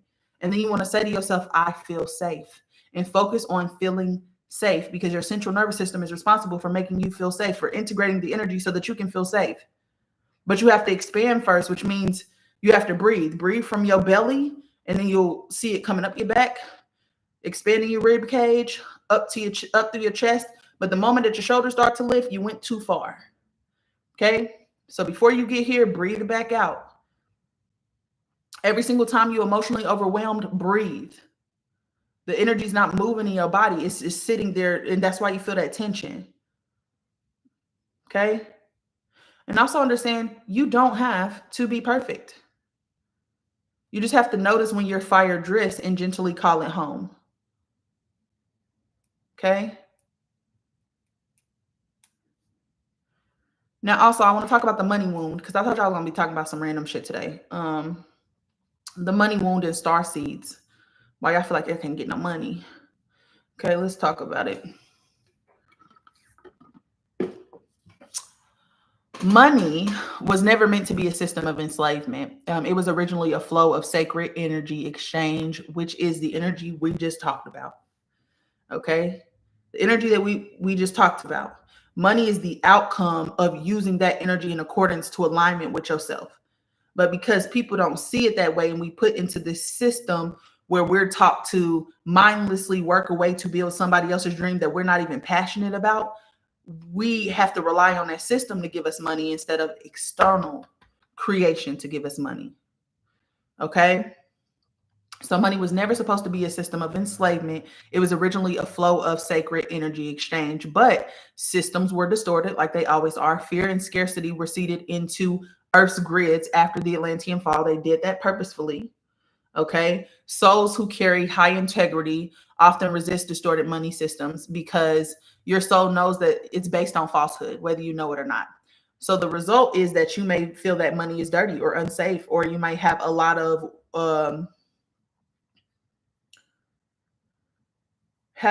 wounds around the corruption. You might work hard or suffer to be worthy of abundance, which I think a lot of us do. We work hard. We think we just got to do more because that's what society tells us. And then we tie our worth to money because, that's how our society is kind of built. And also your gifts, like being a medium or being a flame holder, are spiritual and shouldn't be mixed with wealth. And so sometimes we'll go in our own direction, but struggle to price ourselves energetically because we feel this disconnect with money itself, because it's enslaved people, and we don't want to be another person who's just enslaved by a corrupt system, right? And so I feel like I struggle with that as well, because I'm just like, how the fuck do I make money and live in my purpose? I got to make money somehow. And so I had to reframe the way that I was looking at money. And so I want to talk about that today as well. Okay. So all these are false implanted distortions. They're not true to your oversoul's nature. They were implanted in the crystalline grid to keep you stuck in their system, because they want you to go with what's reliable instead of going towards your own gifts. Okay. So let's talk about what true prosperity alignment means. Okay. So if you have a belief system that money is dangerous, because it's a lot of dangerous people who have a lot of money, right? What you need to reframe that as is that money is a tool. It serves my light when aligned to my oversoul. Okay? Money is a tool. It serves my light when aligned to my oversoul. Every time you say money is dangerous, you need to switch it to this. Every time you say I have to suffer to deserve abundance, or I got to do more, you need to say I am worthy of abundance simply because I exist as a spark of source. You need to reframe it. If you think I can't be spiritual and prosperous, you need to reframe it to true spiritual embodiment naturally calls prosperity, because creation flows easily where light is present. Okay. And if you think money is corrupt or money will corrupt you, you need to change it to my oversoul sovereignty protects me. Abundance amplifies my mission, not distorts it. Okay. How do we align gently but powerfully? You got to start with resetting. This is going to be on YouTube, y'all. You can watch it back on YouTube. So how do you align to financial prosperity? One, you need to reset your inner belief systems around money. There needs to be every morning affirmation, like I am safe to receive, I am sovereign in my abundance. Like you need to say it every single morning, and you really need to believe it, like anchor it into your heart. Okay. We also need to heal these scarcity wounds that are coming from our root center, right? So if you grew up and you didn't have financial stability, or you didn't have any type of safety as a kid, you're going to have a negative relationship with money. You're going to see money as like a thing that hurts you. Okay. So there needs to be a little bit of inner child, younger self healing. So go back and see that version of yourself that was a child, that was a teen, or even versions of yourself from past lives, and tell them, you are provided for. It is safe to be supported. It is safe to thrive. I will say, our circumstances have changed. Like, I think you're completely valid in the way that you feel, but our circumstances have changed. Let me drive the car now. I know that you're scared, and it's okay to be scared, but let me take the lead, because we are in a place where we are safe now. We don't have to depend on nobody else. That's what my conversation sounds like. You want it to be how you are, you want it to be specific to you. Okay. Then we need to anchor prosperity in our body. And you can do this by placing one hand on your solar plexus, which is power, okay, willpower, and the other over your heart, and say, I allow energy to flow through me, around me, and for me. And again, I go back to that card that I show y'all where she has that energy flowing around her hands and behind her back. I see that. I literally see that in my head. Okay. You also need to reframe money as a sacred energy. So visualize money as golden light, not dirty paper. See it flowing in, through, and around you like water. And then don't hoard it or fear it, because money is a consciousness. No consciousness wants to be suppressed. Remember, money is like knowledge. If you don't express it, it's going to go somewhere else. Okay. That's why I say none of your ideas are original. You are channeling or picking up on the energy, and then you're supposed to express that energy, because we're bringing the divine down into the physical reality, right? Money is the same way. If money knows that when it comes to you, that you're going to hold on tight to it, why the fuck? It's not going over there to go into jail. It's not going to want to go into jail like you don't want to go into jail, right? The thing about rich people is what? That they spend a lot of fucking money. They spend it. Why? Because they know it's coming back. You have to build your trust back with money, and you cannot hold on to it. The whole idea of them creating savings accounts, they don't use savings account. They use trust funds that they put life insurance policies and assets into. They don't use savings accounts. That's for you, because then it traps you in this cycle of scarcity where you're stockpiling money, and money don't want to come to you because you're operating out of scarcity, meaning lack. And you create reality based off of where you focus your attention. Where attention goes, sacred energy flows. And if you're focusing on what you don't want to happen, I don't want to be broke, so I need to save money, I need to stockpile money, then you're going to get an abundance of situations that you don't want. Okay. And then also you need to stay in purposeful creation. Align your work, your offerings, your daily actions with your true soul purpose. Prosperity flows easiest when your life reflects your oversoul flame. I just redid all of my services because all of them align with what I want to do. I took a client yesterday that if y'all was on here earlier, I took the flame reading client yesterday, and I love that work. Like I cannot wait to get my next client. Oh my God, y'all, this spider is above me. Are you serious? You must want to get up out of here.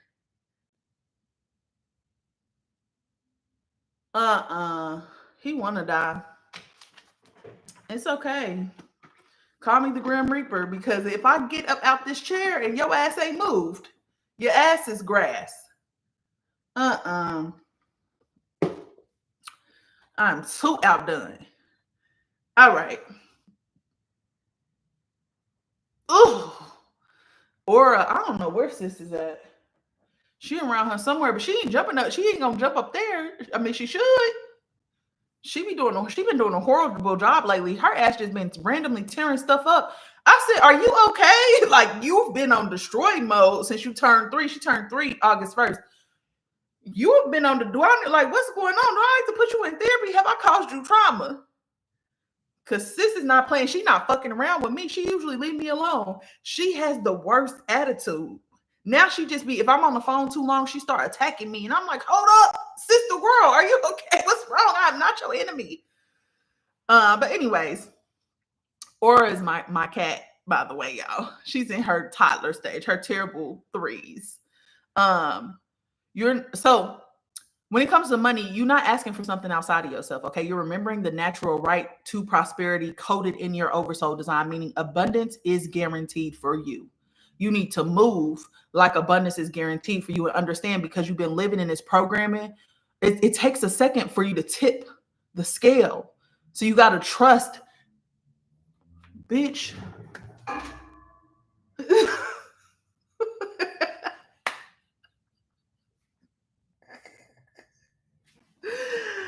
I know you don't got me acting like this in my own motherfucking house. It moved all the way. I cannot deal with this today. I don't like bugs. I just don't. Oh my God. It just disappeared and I had to put my eye out. Anyways. Money is a servant to your flame, not your master. Okay? You do not have to beg for money. You do not have to chase money down. Okay? You are allowed to thrive. And so you need to remind yourself of that. You're allowed to be seen. You're allowed to be supported. You're allowed to be sovereign financially and spiritually. Okay? So the more that you embody your light, the more abundance will be magnetized to you, not through force, but through alignment. I'm just wondering, like, was it just trying to see what I was on? I'm definitely a spider murderer. I just need you to know that. Serial killer. It's what I am. All right. Okay, y'all. How you know this spider is puny? You ain't even seen it. How do you know if it's puny or not? To me, it's pretty damn big. If I could see you, you're big. Anyways. So yeah. So you got to fix your relationship with money, which means you got to align stuff to you, which means you're going to go through stepping stones, y'all. Like I started off with human design, right? And when I got into human design, I didn't understand why I was doing that. It was just something that spirit was like, this really helped you. You should help other people. Da, da, da. And then I started getting tired with it. I lost my flame with it. And then I came back. And when I came back to it, I started getting my spark again, but it was because I was learning so much more about like the oversoul side of things. And then I redesigned everything completely. And yesterday I did like not yesterday, on Monday, I did like two people that I know called me and they both have like 2 kids apiece. And we just like, kicked the shit, talked about life, but then also did the sacred pairing codes. And it's just interesting because everybody is so complex. Everybody is so different. Everybody's not going to have the same experience. Yeah, soul doula. That's what I put on my that's what I put on my bio now, because I feel like that aligns with what I'm doing. And so yeah, and so yesterday was the first day that I found out that people can be heart seers. Because I thought, I guess I knew that you could see with your heart, like because we used to be like we used to communicate from our heart. So I guess that's seership as well, but I just didn't look at it in like this lens. And so when I was working with a client yesterday during the flame readings, I was just like, you could be like, what do you mean she's a heart seer? And so let me tell you what a heart seer is. A heart seer is one whose primary perception, discernment, and knowingness does not come from their mind or even their third eye alone. It comes from the field of their heart, which your heart has its own consciousness. So this makes complete fucking sense, by the way.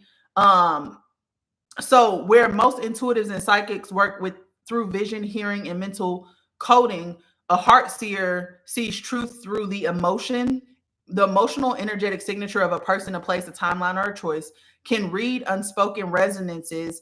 So not words or mass, but feeling tones beneath. This is something that I do that I didn't even know that this was like, I didn't know that there was a term for it, I guess. Recognizes what is in harmony and what is out of alignment in a heartbeat. Okay. The abilities is emotional frequency reading, instantly sensing someone's real intention, wound, or soul truth without them speaking it. Love frequency mapping, tracking where love is flowing freely, where it's blocked, and what restores it. Truth mirror activation, being in your presence can make people feel seen to their core, which can bring relief or also trigger release, meaning like sometimes they can cry in your presence. And then heart timeline navigation, you can sense the choice that will lead to greater wholeness, even if the mind can't see it. And so this is actually different from empathy, because an empath feels others deeply, but can sometimes get lost in those feelings. A heart seer feels and knows simultaneously, like receiving a full readout in an instant. Okay. So it's not just compassion, it's surgical precision precision through the heart field. But the shadow side is that the people who have this energy or people who have this gift overgive or over listen to other people's emotions before they own. They start to doubt what they see or feel if it contradicts what's being said. Meaning, like you see, you know how like sometimes you're like, oh, I feel like it's this, and they're like, no, I don't think it's that, and you could feel it, and so it's just like, okay, maybe it's not that, and then they call you 2 days later and it's like, I think he was right, girl, I knew. But anyways, attracting those who want to comfort. Those who want the comfort of being seen without wanting to change, which is the people who like to trauma dump, or people who want to use your vessel as your vessel for soul alchemy. So heart seers are often keepers of the pre-fall heart codes, the crystalline templates of unity, trust, and sacred connection from Earth's density fully set in. Many Sarah flame bearers carry this as a core facet of their mission, but also people who have crystalline flames, which I told you the girl that I had the other day has a crystalline flame, a seraphim flame, and a golden rose flame, all very, very, very rare energies, right? And so a lot of rare energies are waking up that have been hidden for generations, that have been hidden for over 1,000 years, and they're coming to the top. So all of the work that I'm doing right now is preparing for the third wave, which some of these third wavers are waking up right now. But the main activation point is March 2026. March 2026, a lot of us are going to wake up at that spring equinox. A lot of people are going to wake up and start to remember. And so every thing that I'm putting in place right now, that motherfucker is fast. At least it knows what's best for them. But anyways, a lot of people are waking up March 2026. So because a lot of people are waking up during that time, and actually, you know what? I could tell y'all about that. Let me see if I. Because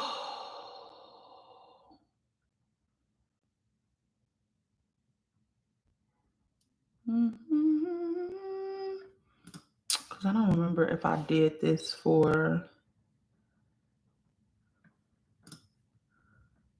Hold on. Yeah, because I started writing down the rare incarnations that are happening. Because there's something called an Aurealis flame and a prism flame that are like waking up in people right now.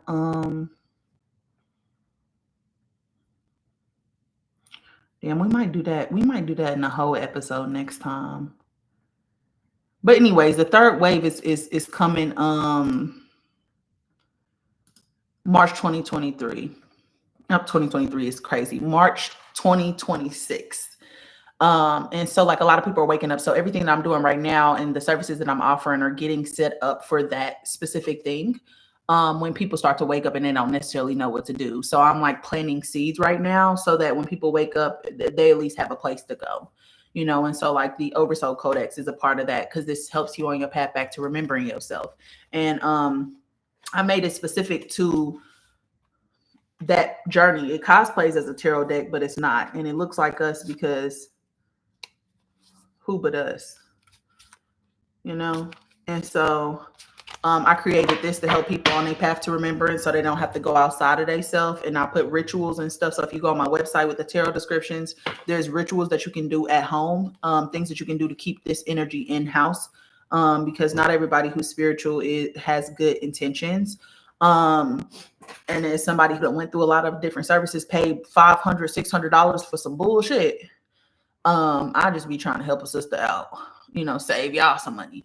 And so that's there, but also the flame mapping, the flame lineage readings. Yesterday, it took us 2 hours to figure out, like, I have to put my finger on it because when you have a rare flame lineage, and if you don't know what a flame lineage is, your primary flame lineage is basically like your soul's language, the language that your soul speaks in. It's like the primary characteristics of your soul energy, right? And so for 2 hours, we were figuring that out. And because it's a rare lineage, I house the Sarah flame, which is the 13 main lineages. I can pick up on her primary lineage, her first lineage, but she had 3. And the other 2 were rare. One was a seraphim. Now, I was seraphim in my last lifetime. And so I kept getting a black energy, which black flame, people don't talk about the black flame a lot because it's just been underground for so long, you know? And so seraphim energy is actually waking up. And that's why we see in the black dolphins and the black lions and stuff like that. They're like, oh, it's a rare sighting. No, that energy is like Earth is waking. That's actually a really good sign. But the seraphim, I have history with that. So I was picking up on the seraphim energy, but to me, it just felt like a black energy. So I had to locate that. But that last one, the golden rose flame, I wanted to point her to rose gold, but it was not clicking, meaning like I know what truth feels like. And so sometimes I'm close to something, but it's not clicking into place. Like it's not clicking into place. And so she would say yes to something that I say that's rose gold, but then I would say the next thing and she's like, no. And I'm just like, what the fuck? Something is going on here. And then I heard spirit say she's rare. And so I have like these rare flame lineages and I look through them and I'm like, oh, the leadership, this is perfect. This is the one. And so we discovered that, and it's just like, it just doesn't happen very often but Lumeria energy is waking up, you know, heart center energy is waking up. Atlantis energy is waking up. So a lot more rarities are coming about. And until I can put my finger on it, I can't reflect it properly. But when I do put my finger on it, then a lot of information starts coming up around it, which is why we talked about Indara and Vael Sarai, the Sarai Vael flame or whatever. But that realm because as soon as I put my finger on it, then I can touch into the memory grid of that information, if that makes any sense. And I get excited about shit like that because I feel like we are so special and we have no fucking idea what we are. We have no fucking idea. And then they on the motherfucking internet talking about, oh yeah, we came across these 7-foot aliens and they look like African Americans. And people was laughing about that, but we been knew that. If you've been on this side, we been knew that. We are not the same being as them. We were not created in a petri dish. We are the motherfucking aliens. We are the ones. Y'all thinking it's about to be a great little gray motherfucker running around. I mean, yeah, there are those as well, you know, the lion face beings. But the other Lyrans, the Anunnaki that they talk about are Lyrans. You know, Lyrans are humanoid. They got a humanoid Lyran, and then they got a feline-faced Lyran. We are the humanoids. We are the humanoid version. That's why they want black bodies. And that's why I feel like in the entertainment industry, they do so much consciousness switching. Like Britney Spears, that's not her. You know, they do consciousness switching. So if you ever seen the show, The 100, they talk about that, how they take out the third eye bone and that holds the consciousness, the conscious energy or whatever in the show. Not saying that that's what they do, but they do have like facilities called Clonade and shit that actually, listen, I ain't even gonna go there with y'all because I ain't did enough deep state research. But it's there. You can find this. You can find newspaper or you can find... I went down the rabbit hole because I was on self-destruction mode. I was gonna take everything down with me, burn the whole thing down with me standing on it. You know, like I was on self-destruction. And so I looked into the child trafficking. I looked into all of this and I devastated. That shit devastated me. And it's some shit you ain't meant to know. Some shit you ain't meant to know. You know, and that's how that black magic situation happened. And that person with them 3 men in suits did the black magic on me because I was exposing it. And I was on the internet like, fuck, this is what they're doing. The elites are liars. You know? Which Spirit kept on saying, okay, that's not the way we're doing this. That's actually not the way to do this in a sustainable way. You need to focus on the solution. Otherwise, you're going to keep getting the problem and you're helping them to manifest the problem. And I was just like, oh, you're right. You know, but yes, they look like us. Of course, they fucking look like us. We don't know who we are, you know? And so that's what I'm doing with the new services and stuff, is trying to help people with that. But because what I just told you about the prosperity and the money and the alignment, before I feel like I was shortcutting myself when it came to my services. And it was and it was causing leakages in my field because I was feeling very depleted and I wasn't getting compensated. It's like I would go months where I have several clients, enough clients to where I should be able to pay my bills and I can't pay my bills. You know, and so I had to do a whole recalibration because Source kept talking to me about it. Like, girl, what are you doing? This is not like, you have to be in alignment. You have to. And so that's why I wanted to hop on here and just kind of talk about a bunch of different random things that I feel like I've either touched on or I told y'all we was going to talk about or whatever, because we got to understand this from a spiritual level. And a lot of this, again, like I said, is pre-work. because March 26th is going to be a huge awakening, what they call the third wave. And I think like 40 to like like 75 or something percent, like it's a high percentage of people are going to click into place, but there's 45%. That's not right. I think it's more like 30 or something like that. I can't remember. March 2026. But 45% of people are not going to wake up ever, not in this lifetime. 45% of people are not going to wake up in this lifetime.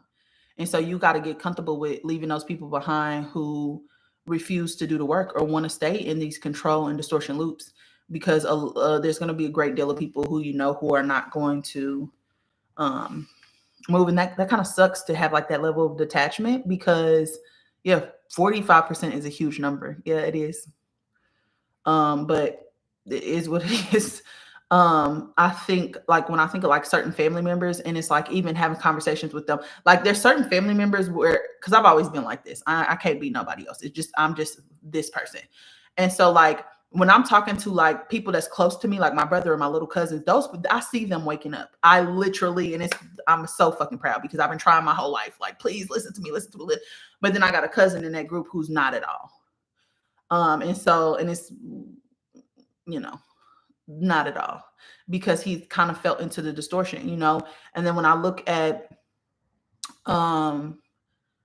some of my uncles, when I look at some, it's just like, oh, you're probably not going to be one of those people, just because I should see something by now. I should see just a little twinge or something, which, I mean, it's not late.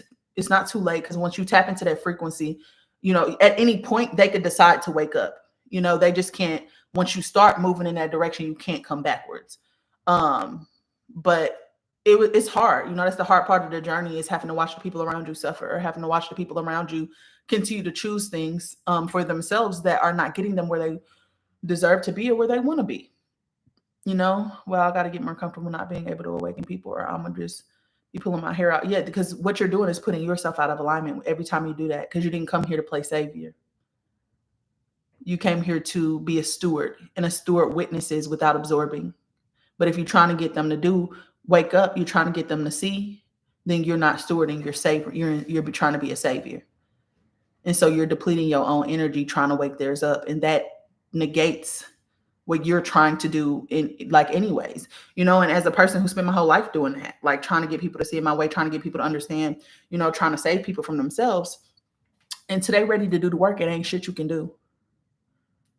Minding my business has brought me so much peace. Yeah. It's hard though, because sometimes it's people that you like I literally thought that you were coming with me type of thing.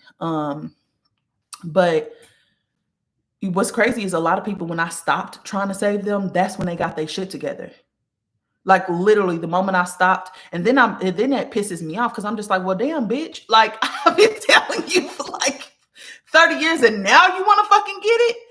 I mean, I'm happy for you, but you're annoying. like now you want to have these kind of, like, I've been trying to fucking tell you this for years, but yeah, that's just how it works. Unfortunately. The moment you release, because what happens is you've probably been doing that same thing for lifetimes. Like I told y'all 3 lifetimes ago, the little boy woke up, fell off the cliff. That is my brother. He was my husband in the life before that. So we lived 3 lifetimes together, because I made a vow that I was going to save him from himself. And so for 3 lifetimes, that's what the fuck I've been trying to do. And so in this lifetime, because I remember the vow, I was able to release it, and I just let it go. And I said, I even remember the dream where it was like, I kept having dreams where I was trying to save him. And it's like, he would be instigating. It's a room full of dudes trying to jump us both. And I'm like, me and my brother I'm not going to lie. If my brother is fighting, I'm jumping in. I don't care. You're just going to have to knock me out because that's just about it. So in this dream, it's like we in a gym full of dudes, and like they all coming at him, and he just talking shit, drunk. Just my brother ain't never back down. He ain't never gave a fuck either. Him and my mama are the like crash outs of the family. And so I like calm the situation down and like remove him from the situation. And then his ass goes back in there and starts the shit. And so it's like this battle of me trying to de-escalate situations. And then him like telling me, he finally like, oh, I'm about to go to the bathroom. I'm like, okay. And then he in there getting motherfucking jumped. And I'm just like, oh my gosh. And then there was another dream where I saved him from something. And like we running towards the door. I look back, his ass is like going in on somebody. And I'm like, the person is dead. The person is passed out. What are we doing? You know, I looked at him and I remember like saying to myself before I walked through that door, and I literally woke up from the dream. Right after I walked through the door, I said, oh, I'm not going to be able to save him until he saves himself. I got to stop. Like, this is going to continue to be my journey if I don't just let it go. And I walked out the door. And ever since then, I was just like, his journey is his journey, you know? And because I would find myself like waking up at 3 o'clock in the morning, being stressed out or being worried because I could feel I could feel my brother's energy. Like there is an absolute bond there that's uncanny. You know, and so anytime something is wrong, I feel it. And I'm like calling the whole, like, where is he? Like, what's happening? And they're like, oh, well, you know how he is. No, I don't. Like, I feel something is wrong, you know? And so I just had to stop. And when I stopped, he fell right into place.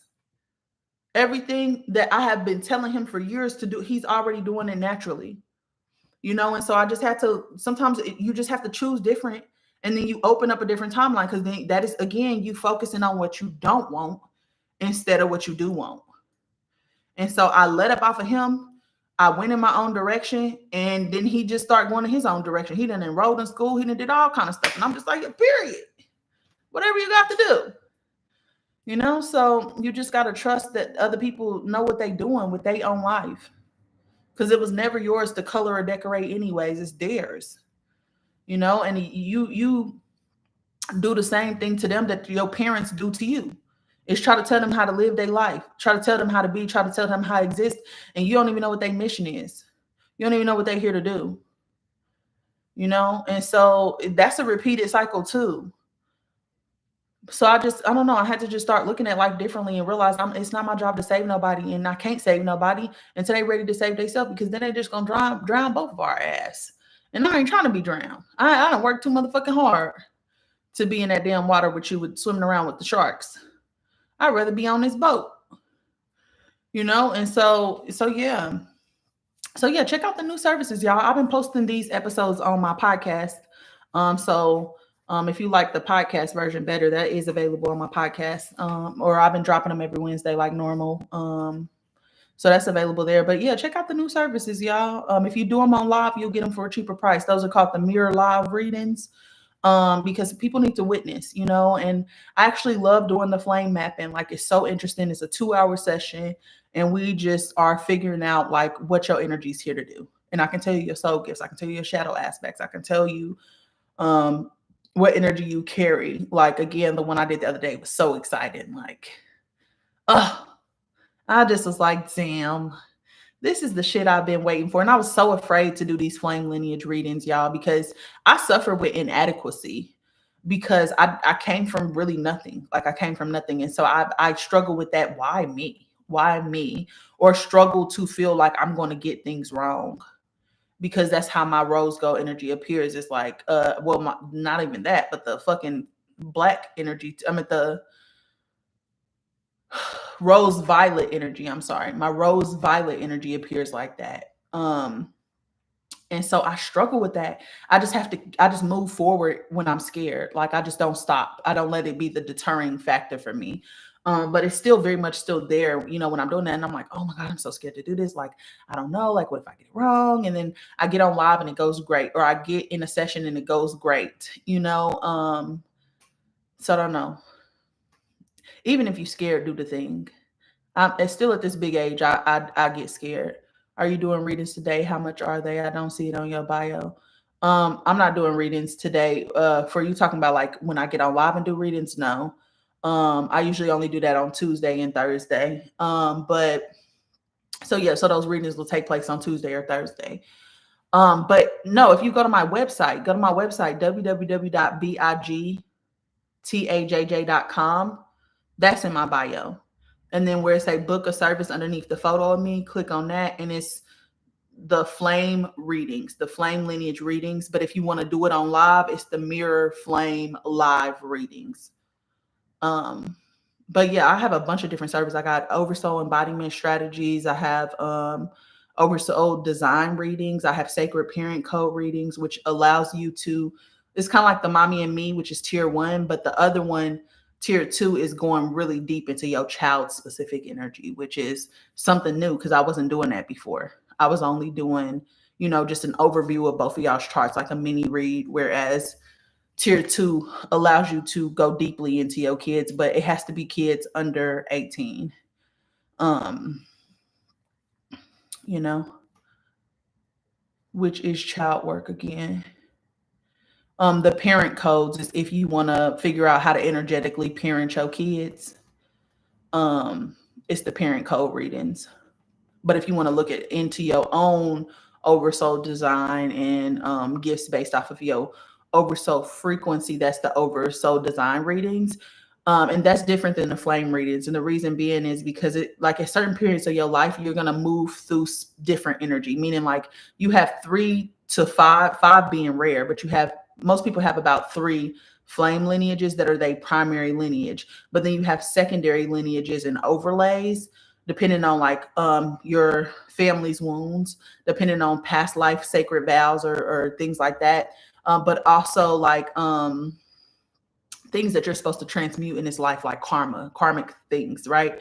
And so the secondary lineages, you have 3 to upwards of 12, and depending on who you meet and who is supposed to activate what, they happen at different times in your life. And so the oversoul design reading can tell you at what point you'll be able to transmute that energy, or at how long it's going to take you to transmute that energy and what energy it is. And so the oversoul design is more like a mapping thing, kind of telling you what you're going to go through, what energies you're going to be in until specific ages, or how you're experiencing specific energy. Like it's like a detailed into your specific energy, whereas flame lineages is telling you what your overall flame lineages are, like your overall soul thing, if that makes sense. And then right now I'm actually in the process of redoing astrology, because astrology is the map for your oversoul, and it's going to tell you when your initiations and shit come. And so once I get astrology complete, which is going to take me a minute because astrology is so fucking complex, it's like me rewriting the science. Like human design was like me fucking rewriting the science. Finally got that done, but now astrology is going to take me a minute. What I'm going to start doing is initiation mapping packages for people, basically, where I can tell you like when activation points are for you, and like what you're going to be experiencing during those activation points, and so that you ain't just like flying by the CDO pants, like kind of how we've been like moving through life blindly, unconsciously, right?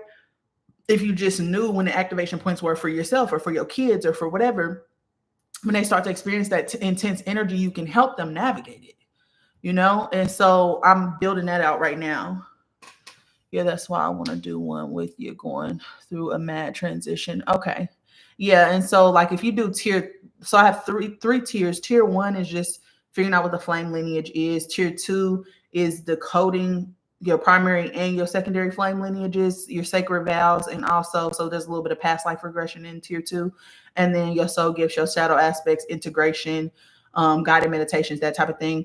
But it's those 2 are just one session. And then tier 3 is 3 sessions over a month. And so like I'm kind of acting as a mentor for you over a month, getting you ready, doing an integration package. And the integration package I did yesterday had journal prompts that are specific to what her flame lineage are. So she has journal prompts, she has rituals to do, because I like rituals. I'm sorry, but I like to do a little ritual, So I gave her multiple options because she's a manifesting generator, and that energy needs options. So I did a bunch of rituals for her, and she can kind of pick it, because the goal with the integration package is that once you are done with the service, I want you to be able to not need anybody. Like you can just go back to this page and you can look at your energy. You can pick some of these rituals, pick some of these journal prompts, and it's kind of like setting you up over that month. And then after that, it's kind of like back to a self-study. So yeah, y'all should check it out. The services are really cool. I'm excited about them, and I love just doing it, learning people. It's like I'm learning how to speak a new language or something like that. And so I'm super, super interested in it. And yesterday was kind of hard because I couldn't tap into my own, because I have a Sarai council. I can't tap into my own council if it's an energy that doesn't belong to like my main frequency, if that makes sense. So my main frequency, my primary flame is the Sarai flame, which contains all 13. But another one of my primary flames is the rose violet flame, which is a part of the Sarai flame, but it's it's another main flame. And then the opal flame is like my buried flame.